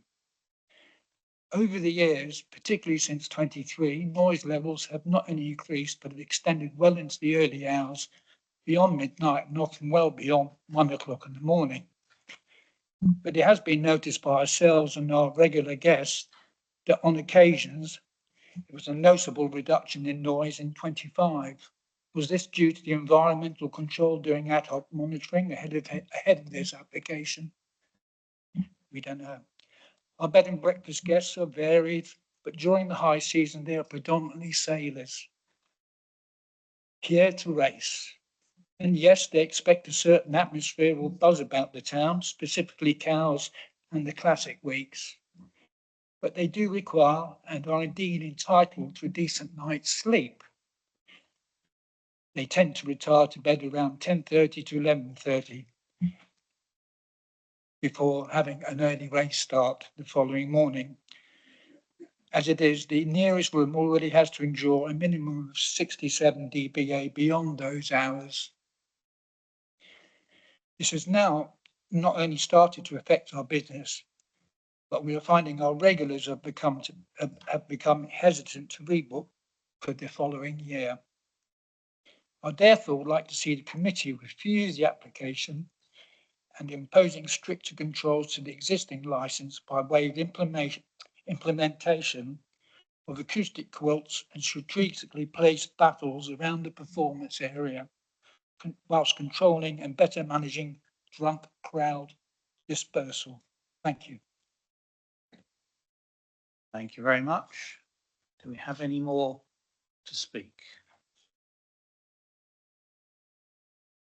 Hello, my name's Jeremy Paul. I live in Church Road, next to Northwood House boundary, close to the children's playground. We're just across the wall from the playground.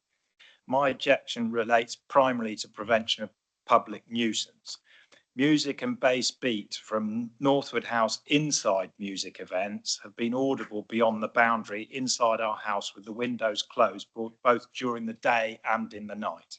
For example, the House Rules event on the 3rd of October last year, it was particularly noticeable. And then repeated on the House Rules disco event on Friday, the 30th of January this year, for which I've submitted a detailed complaint to Environmental Health. The music bass beat was clearly heard inside our house with the windows closed from 8 in the evening until it was actually 1:05 when it stopped. There was no noticeable reduction in the noise levels at or after 11 p.m. when I would have expected it to reduce a little. It was at the same level all through the evening, right up to 1 o'clock in the morning. We've been informed that Northwood House intend to relocate some of the outside music events to the inside of the house at 11 p.m. to reduce the noise disturbance to neighbours, and I applaud that, because if you can move it inside the building, it will help. This is on the basis that music and bass beat from inside music and disco events will not be audible at the boundary, and that was in a document from Darren. Hence the reducing the impact and noise disturbance on the neighbours, so all good so far. However, previous experience of these types of events has shown that some of the inside music events are so loud that the music and bass beat are clearly audible inside nearby houses in Church Road, Castle Road and Baring Road. The noise management plan does not currently have a suitable music noise limit for inside events. In fact, the only limit mentioned in the noise management plan for low risk indoor events is 65 dBA, which is identical to the limit for outside events, which is not appropriate. It would mean there'd be no benefit in moving from the outside to the inside of the building. I think, I'm hoping that with the help of Daniel and going forward, we can sort this out by somehow getting an appropriate limit put into the noise management plan that deals with the inside music events. Thank you very much. Thank you. No, by my maths, I think, Councillor Hollis, are you the last of the objectors? I believe I'm the last one, yes. Just before you address us, I'm conscious we've been going for the best part of 2 hours. And this is the point after Councillor Hollis has spoken that we then move to summing up. I think it might be useful if we take, after you've spoken, say a 10, 15-minute comfort break.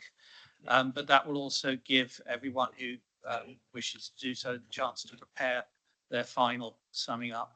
As I said, it would be, I think, helpful to us. We've clearly heard what everyone said, but if we had one person summing up on behalf of the objectors, I think that would assist the panel.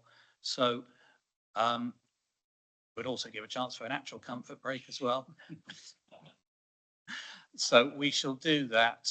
And I will also say, again, Councillor Hollis, when you finish speaking, when we get to summing up, there isn't the opportunity to introduce new evidence. So if there are any questions that people still wish to ask before we break, we'll have an opportunity for that. There's at least one. And then we will have that break for people to prepare their summing up and also for nature to do what nature requires. So, Councillor Hollis, thank you for your patience. Let's hear from you. Thank you very much indeed, Mr. Chairman and councillors on the committee. I speak on behalf of Cowstown Licensing Committee.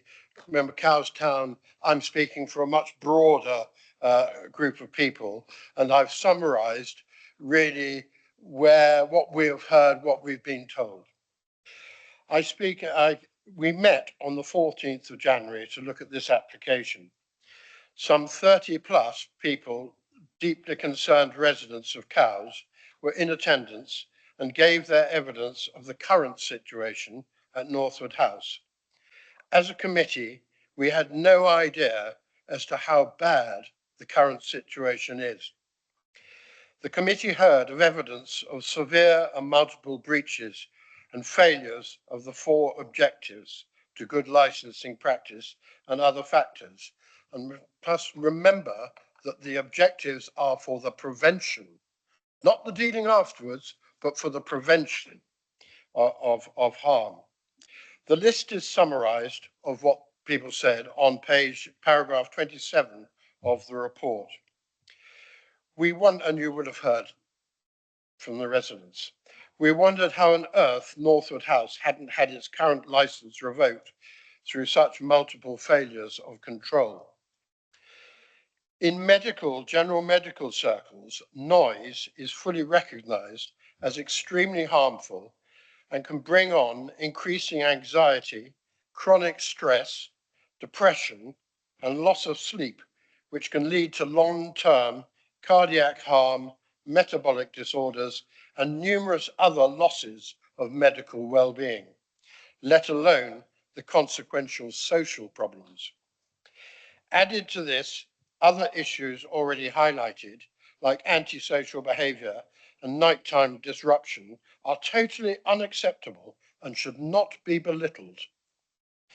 At this venue, it is not possible to control the disruption and stress to surrounding residents and other residents further afield from rock and pop events as they have been purposely grown in the last few years. There are too many entrances to the public park, and there is no possible control because if the stage is here, and this is the licensing area, people come and sit just outside. They have no control over that whatsoever. And so the venue is too close. It's also too close to residences and to care homes. And the geography acts as a conduit for noise. There are too many detrimental factors outside the organizer's control. You have heard of other multiple examples of unacceptable behavior generated by the grown music style and clientele of this venue. Police presence is non-existent. Residents have had to tolerate far too much and are at breaking point. Protest and complaint has gone and goes unheeded. All other public music venues in Cowes finish at 11 p.m. or before. even during Cows Week, for very good reason. No extension of hours should be given to this out of control venue. Doing so would be even more detrimental to residents and to participants of Cows Week, because they have to sleep as well, and other attractions. That's our lifeblood. Visitors to Cowes expect to stay in accommodation with peace and quiet at night. A community protection order can even be given for the crowing of a cockerel. Have that in the back of your mind now that you have heard what residents have had to put up with. On the 30th of January, an event took place inside Northwood House. The noise was so great that it could be heard inside residents 200 metres away. The publicity for that event, less than 2 weeks ago, stated, bigger energy, bigger vibes, ready to take you late into the night. House bar and cocktail bar open all night long. The event went on until 1 a.m. with the same noise level. Hardly a controlled event, following by pouring out time, yelling and shouting in the streets, cars' doors slamming, car engines revving, tyres squealing, all by thoroughly sober people. Cows Week at Northwood House is offering come on down to the lawn bar to party the night away. Vernon Kay will be red jetting in and aims to have you raving and misbehaving on the lawns. And we'll have the whole crowd on their feet dancing the night away. How could anyone draw the conclusion of moderation and resident consideration? It certainly does not enrich the lives of local people. This application can be summed up as the wrong music with the wrong mode of operation at the wrong venue at the wrong time of day. On behalf of residents of Cowes, Cowes Town Council strongly ask that this application be refused in its entirety. Thank you. Thank you very much. So we will have a break shortly, but Councillor Ward, I know you have a question. Are there any other questions that anyone wishes to bring at this stage before we move to summing up? Just you then, Councillor Ward. Thank you, Chairman. Mr. Paul, I'm going to ask you a question which is akin to how long is a piece of string? And I've realised how difficult this is going to be. And I also make the point that we cannot hold you to your answer. And I make that point to the residents as well. I just want to feel, okay, how many times a month, and I understand it'll be an average throughout the year, do you think you'll use the extended hours? I think in terms of the extra hour that has been proposed on the last licence, bearing in mind that we're allowed on our current licence to go to 1 a.m. on 10 occasions and 2 a.m. on 22 separate occasions during August, I would expect probably to want to be able to use that extension no more than another 10 times a year. It just allows for flexibility when we need to have flexibility. Our current license does not allow us to grow beyond. Okay. Okay. Sorry, so I just add? Is this one last question? No, it's just, well, sort of, yes. You say 10 times a year, but it won't be. It'll be 10 times during the summer. It's 10 nights in the summer that'll happen. So it's not 10 over 52 weeks or 365 days. These noise problems are pretty much in the summer period. So it'll be 10 nights in the summer when you won't be going to bed before 3 in the morning. Yeah, I ought to allow Mr. Cool the opportunity to come back on that. Is that accurate or not? Is that a question, Guy? I don't understand the context of the question. You're saying it's only 10 times a year, but those 10 events are almost invariably within the summer period, aren't they? They're probably going to be in June, July and August. So there'll be 10 times in that 2-month period probably when you won't be going to bed before 3 in the morning. That's not, are you talking about outside events? These events are for inside events, not outside events. I've got to make that clear. And is the questioner's assumption on the time of year for these events correct or incorrect? We could take those extensions at any time of the year, 52 weeks of the year, and those would be more evenly spread. But bear in mind that our Cows Week activity, for example, is separately licensed under different arrangements on our current license. Allows us to go to 2 a.m. on our current license. Thank you. I think that concludes the hearing of the evidence. We shall have a break. We will come back, I think, let's say 12:05 by the clock on the wall. That will give everyone a chance to have a breather and make any notes they need to. And when we come back, we will hear the summing up of the case from the parties.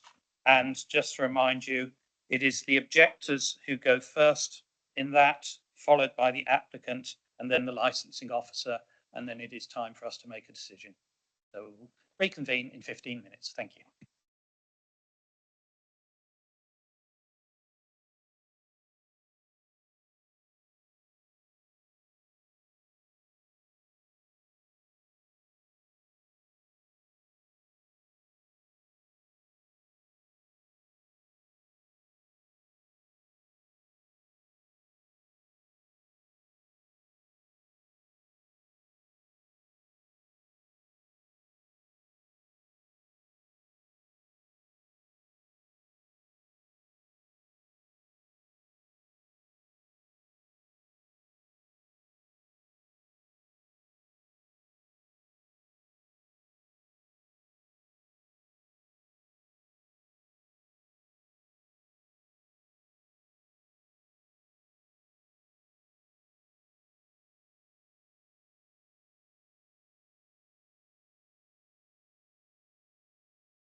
Ladies and gentlemen, it's 12:05. We said we'd reconvene. If you know if anyone's outside, could they be pulled back in?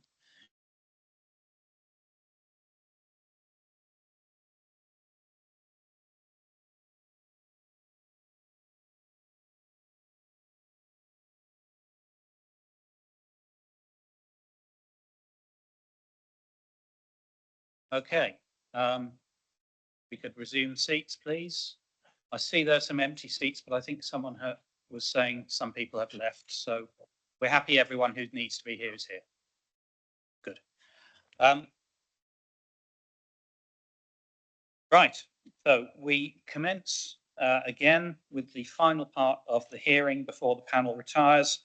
And that is the opportunity for each of the groups and parties who have made representations to sum up their case. As I think I strongly implied before the break, this is not the opportunity to make fresh representations, introduce new evidence, but to sum up on the basis of that evidence that has been presented both on paper and during the hearing, so as to give the panel a final opportunity to hear your case. So I set out the order in which this happens, and therefore I turn to whoever it is speaking on behalf of the objectors to sum up the objector's case. Oh, yeah, that'll be me. I'm Jeremy Poole again, sorry. And I'll be doing it for the objectors. So Chair and members of the subcommittee, thank you for allowing us to make our representation. I know it went on a bit long, but I appreciate it a lot. I think the different people saying it helped. We respectfully submit that granting the application to extend the hours by a further 30 minutes on Fridays and Saturdays and the additional hour on 10 non-specific days would materially undermine the licensing objectives, in particular the prevention of public nuisance and the prevention of crime and disorder.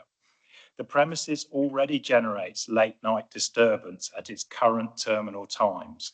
Residents regularly experience sleep disruption from raised voices shouting, swearing, cars doors slamming, taxis sounding horns, engines idling and groups lingering outside.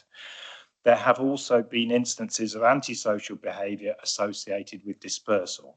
This is not speculation, it's lived experience for those residing nearby. By extending the licensing times, it will push dispersal further into the early hours of the morning, when background noise is minimal and residents are most vulnerable to disturbance. Even 30 minutes or an additional hour can significantly intensify cumulative impact, particularly if customers remain inside drinking until closing time and then leave all at once. What may seem like just 1 hour or an additional 30 minutes in licensing terms is, in practical reality, the difference between some residents regaining quiet at a reasonable time and disturbance continuing into the very late night. Promises of management controls do not alter the simple fact that later hours mean later drinking, later dispersal, and greater risk of disturbance and disorder. There is no clear evidence before the subcommittee demonstrating that the applicant can effectively mitigate this additional impact beyond what is already experienced. Without robust enforceable safeguards, the risk of increased nuisance and disorder is real and foreseeable. Darren made a strong case that Northwood House has been doing very well financially under current licensing conditions. He's said he's got several million in the bank, which is fantastic. It's not clear that the extra licensing times requested occasionally will make a material difference to the Northwood House finances. This application is not about preventing the business from operating. It's about ensuring a fair balance between commercial interests and the residents' right to peaceful enjoyment of their homes.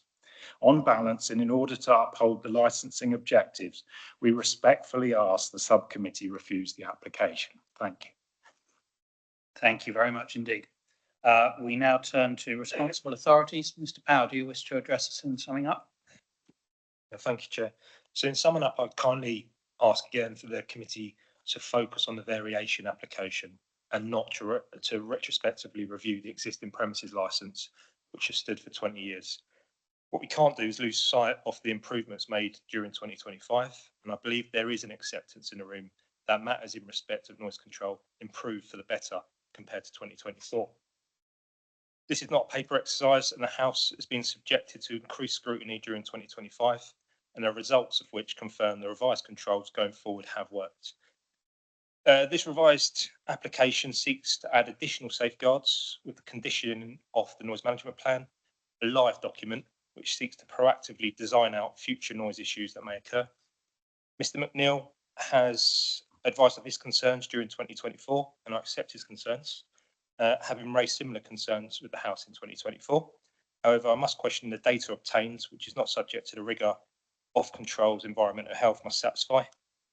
So, for example, it doesn't account for the methodology in respect of time bases, noise parameter, location of monitoring, for instance. And Mr. Paul's raised the issue of music on the internal parts. Again, whilst complaints have not focused on such concerns between 2011 and 2025, the NMP, where it conditioned, will allow for review prior to the annual review of 2026 to allow that to be factored in. Again, this effectively re-emphasises the value of the NMP in terms of its flexibility, which is not currently afforded on a 20-year licence. Therefore, in considering the application is now restricted to, at this moment in time, 30 minutes on a Friday and Saturday night, and includes additional safeguards, I'm confident the NMP will allow for its correct policing. And for these reasons, I have no adverse comments in respect to the application. Thank you for your time. Thank you very much. The applicant, Mr. Cool. Committee Chair, thank you very much for your opportunity. This has been a very useful exercise, and I appreciate all of the residents from the community coming together today and making their feelings very well known. It's obviously difficult for us, as many people have said back to me the other way today and in previous times, that we appreciate that many people in our community support our endeavours, and you probably recognise that we've come a long way. I would just refute that we do not have £2 million in the bank account, Mr. Paul. That's not what I've said. Or should wish at some point I'd wish to attain to that level, but not for another 25 years if we carry on like we are with so much money to spend. But we do take your points seriously, and we do not want to have ongoing issues with our neighbours that we can't resolve, and we do want to take those points on board. Having listened to what everyone's said today, and in consultation with my team here, I'm prepared to review what is currently on the table in terms of extended hours, and I just want to put this past the committee so that you can demonstrate that I have listened and perhaps want to address even further the concerns by reducing the impact on the community by the application that currently exists. I'm prepared to put forward a slight revision on what our hours should be, and the request as we currently stand to add another 30 minutes across Friday and Saturdays throughout the year. I'm prepared to take that revision off of the table and return to our current standard licensed times. However, instead of having that ability to go to 1 o'clock on 104 times a year, as this application would allow, I would happily accept the ability to go to 1 o'clock in the morning, as our current license currently allows us to do, to 10 times a year, to 20 times a year, significantly limiting the opportunity for us to disturb the neighbours. It's a very, very small request, but it will allow us to carry on being flexible with the events that we host, like weddings, family parties, which, to be honest, are our bread and butter. The events like the club night and other things are just occasionally in the calendar. One in 2025, which was recorded. One in January 2026. Others may occur in the future, and we will obviously look closely at how we regulate those more closely if the disturbances from those are causing a particular objection. But I'm prepared to make that concession in order to try and satisfy the community around us that we are not here to inflame relations, and we're here to listen to their concerns sensibly.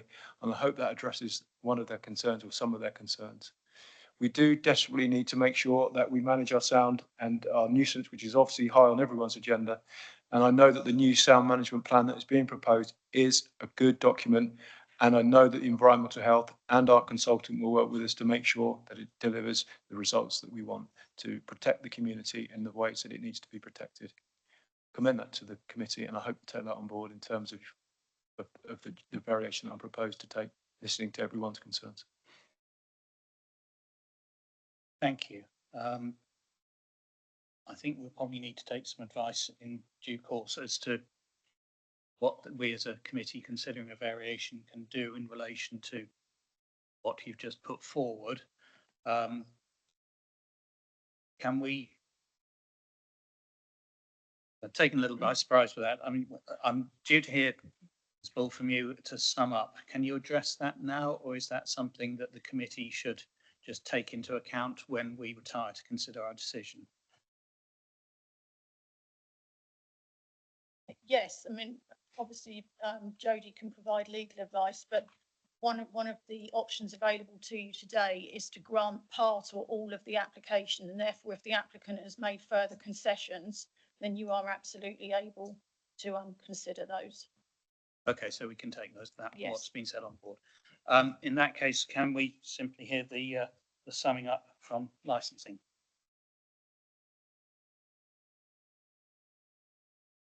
Yeah, do it. Changes.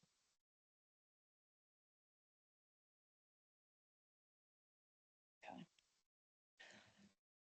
So as you've just heard, the applicant has now made a further concession and has agreed, after listening to the objectors today, to removing the request to extend the hours on a Friday and Saturday night in all respects. He has also removed the request to extend hours on 10 occasions per year until 2 a.m. He has in return asked to have the number of occasions per year when he is permitted to extend activities until 1 a.m. to 20 occasions per year. Correct?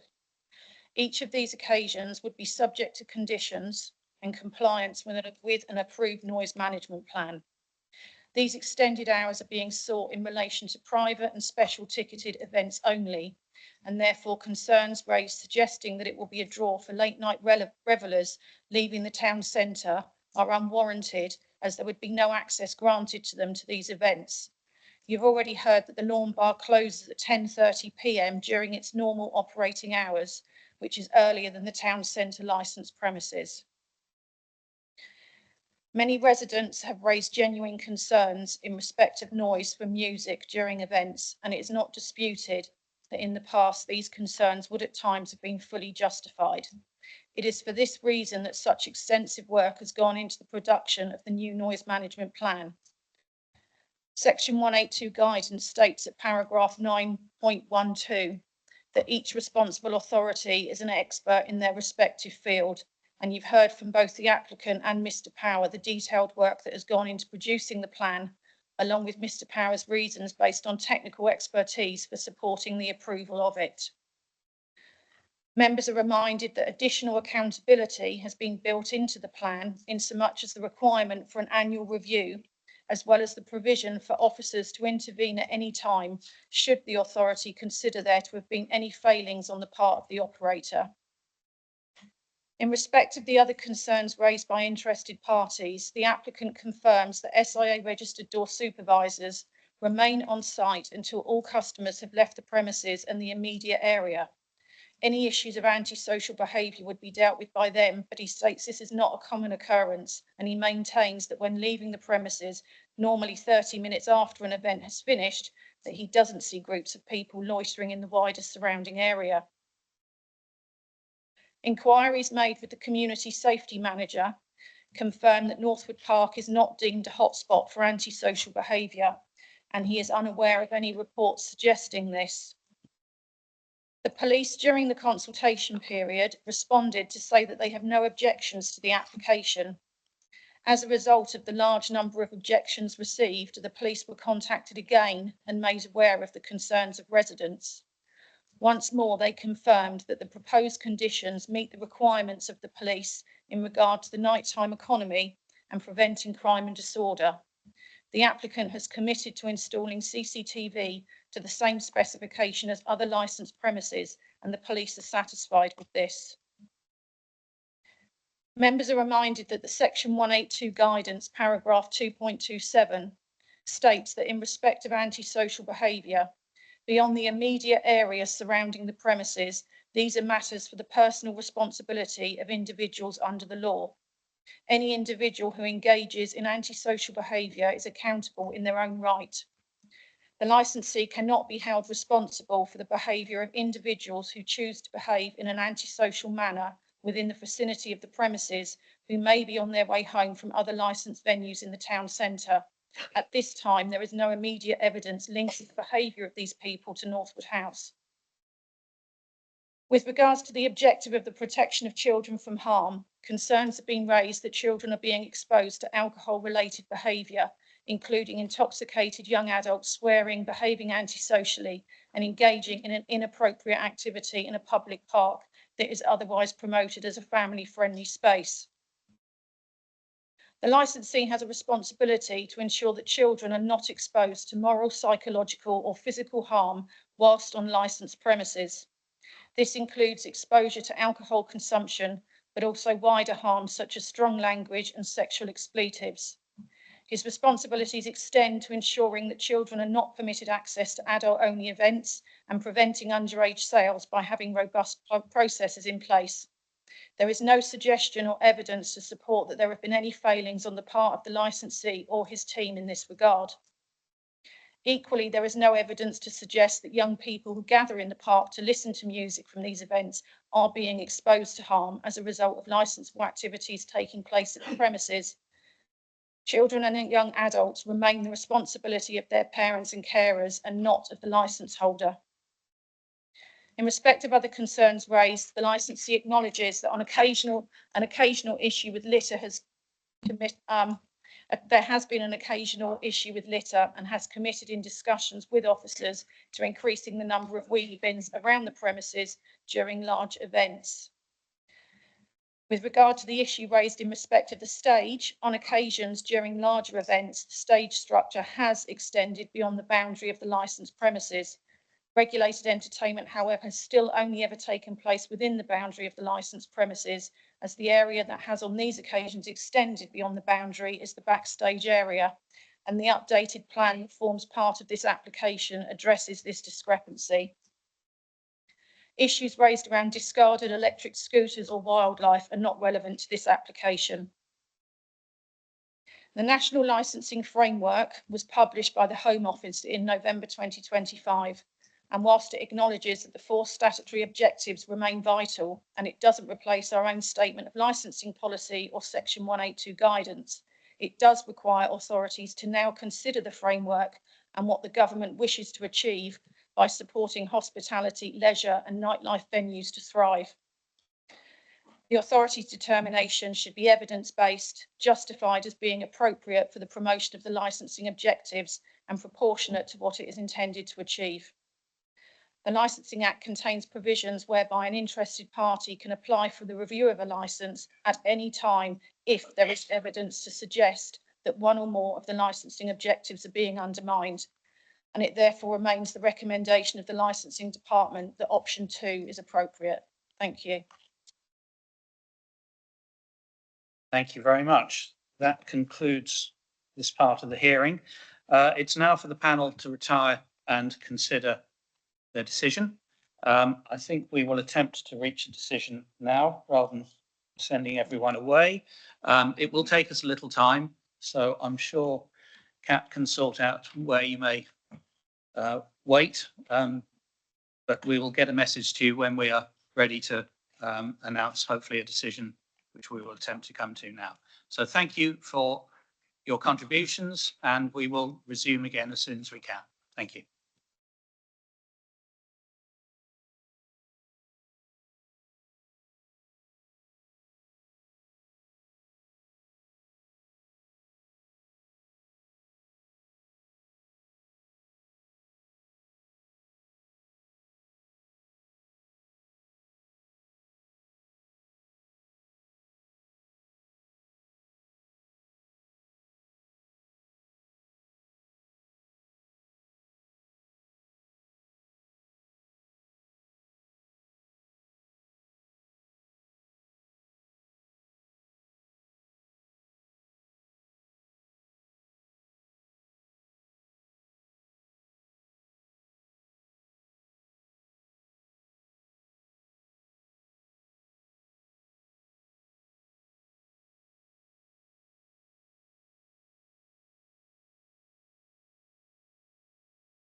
please, there's a bit of council procedure that requires, says a meeting cannot go beyond 3 hours unless the members vote to extend it.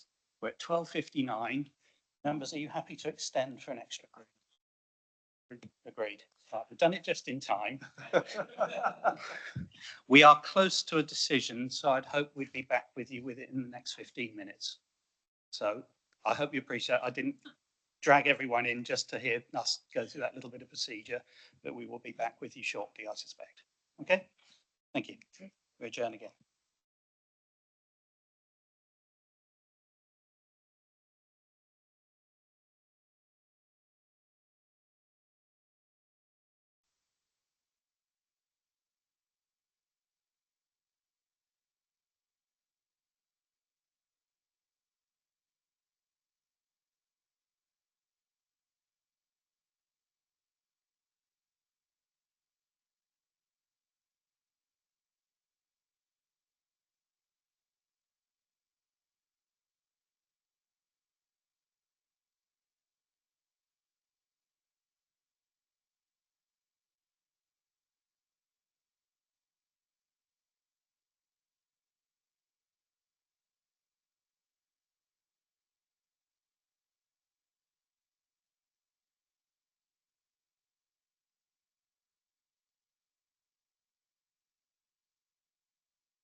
Welcome back, everyone. Well, every time I come back, there's fewer people here. The panel have reached a decision in this matter, and as is usual practice, I will turn to our legal representative, Ms. Gibson, to formally read out the formal decision we have come to. Thank you, Chair. Upon receiving the report of the licensing section and the oral and written evidence from the applicant, the responsible authorities and other persons, and having regard to the guidance issued under Section 182 of the Licensing Act 2003 and the Isle of Wight Council's Statement of Licensing Policy 2024 to 2029, the subcommittee hereby grant the licence in accordance with the application, save as to the amendments requested to the venue's operating times. The licence shall be modified to the extent considered appropriate for the promotion of the 4 licensing objectives. The following conditions shall be added. Number 1, the noise management plan. The licence holder shall at all times operate the premises in full accordance with the approved noise management plan and shall ensure that all reasonable and practicable measures identified within that plan are implemented and maintained so as to promote the licensing objective of preventing public nuisance. Number 2, the additional conditions in Appendix 4 shall be added to the licence, save that paragraph 15 shall be amended to read until 0100 hours. Event timings. In relation to event timings, the licence shall remain as it currently exists, save that any non-standard timings which relate to events that no longer take place shall be removed. During the hearing, the applicant proposed an additional amendment increasing the provision for non-standard timings from 10 occasions per year to 20 occasions per year.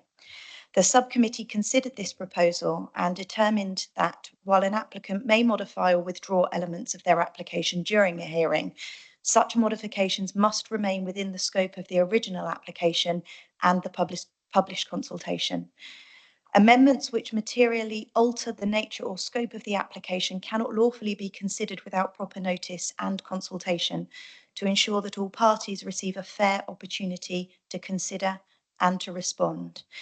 The subcommittee concluded that the proposed extension of non-standard timings constituted a fundamental change and therefore fell outside the scope of the current application. The amended proposal cannot be considered as part of this hearing. Accordingly, if the applicant wishes to pursue the increased non-standard timings, a fresh application must be submitted. In reaching the above decision, the subcommittee have had regard to the Human Rights Act 1998 and in particular Article 1 of the first protocol, Article 8 and Article 6. The subcommittee consider this decision is proportionate and appropriate for the promotion of the 4 licensing objectives under the Licensing Act 2003. There is a right of appeal to the Magistrates' Court if anyone is dissatisfied with this decision, and any appeal must be made within 21 days of the date of notification. Thank you.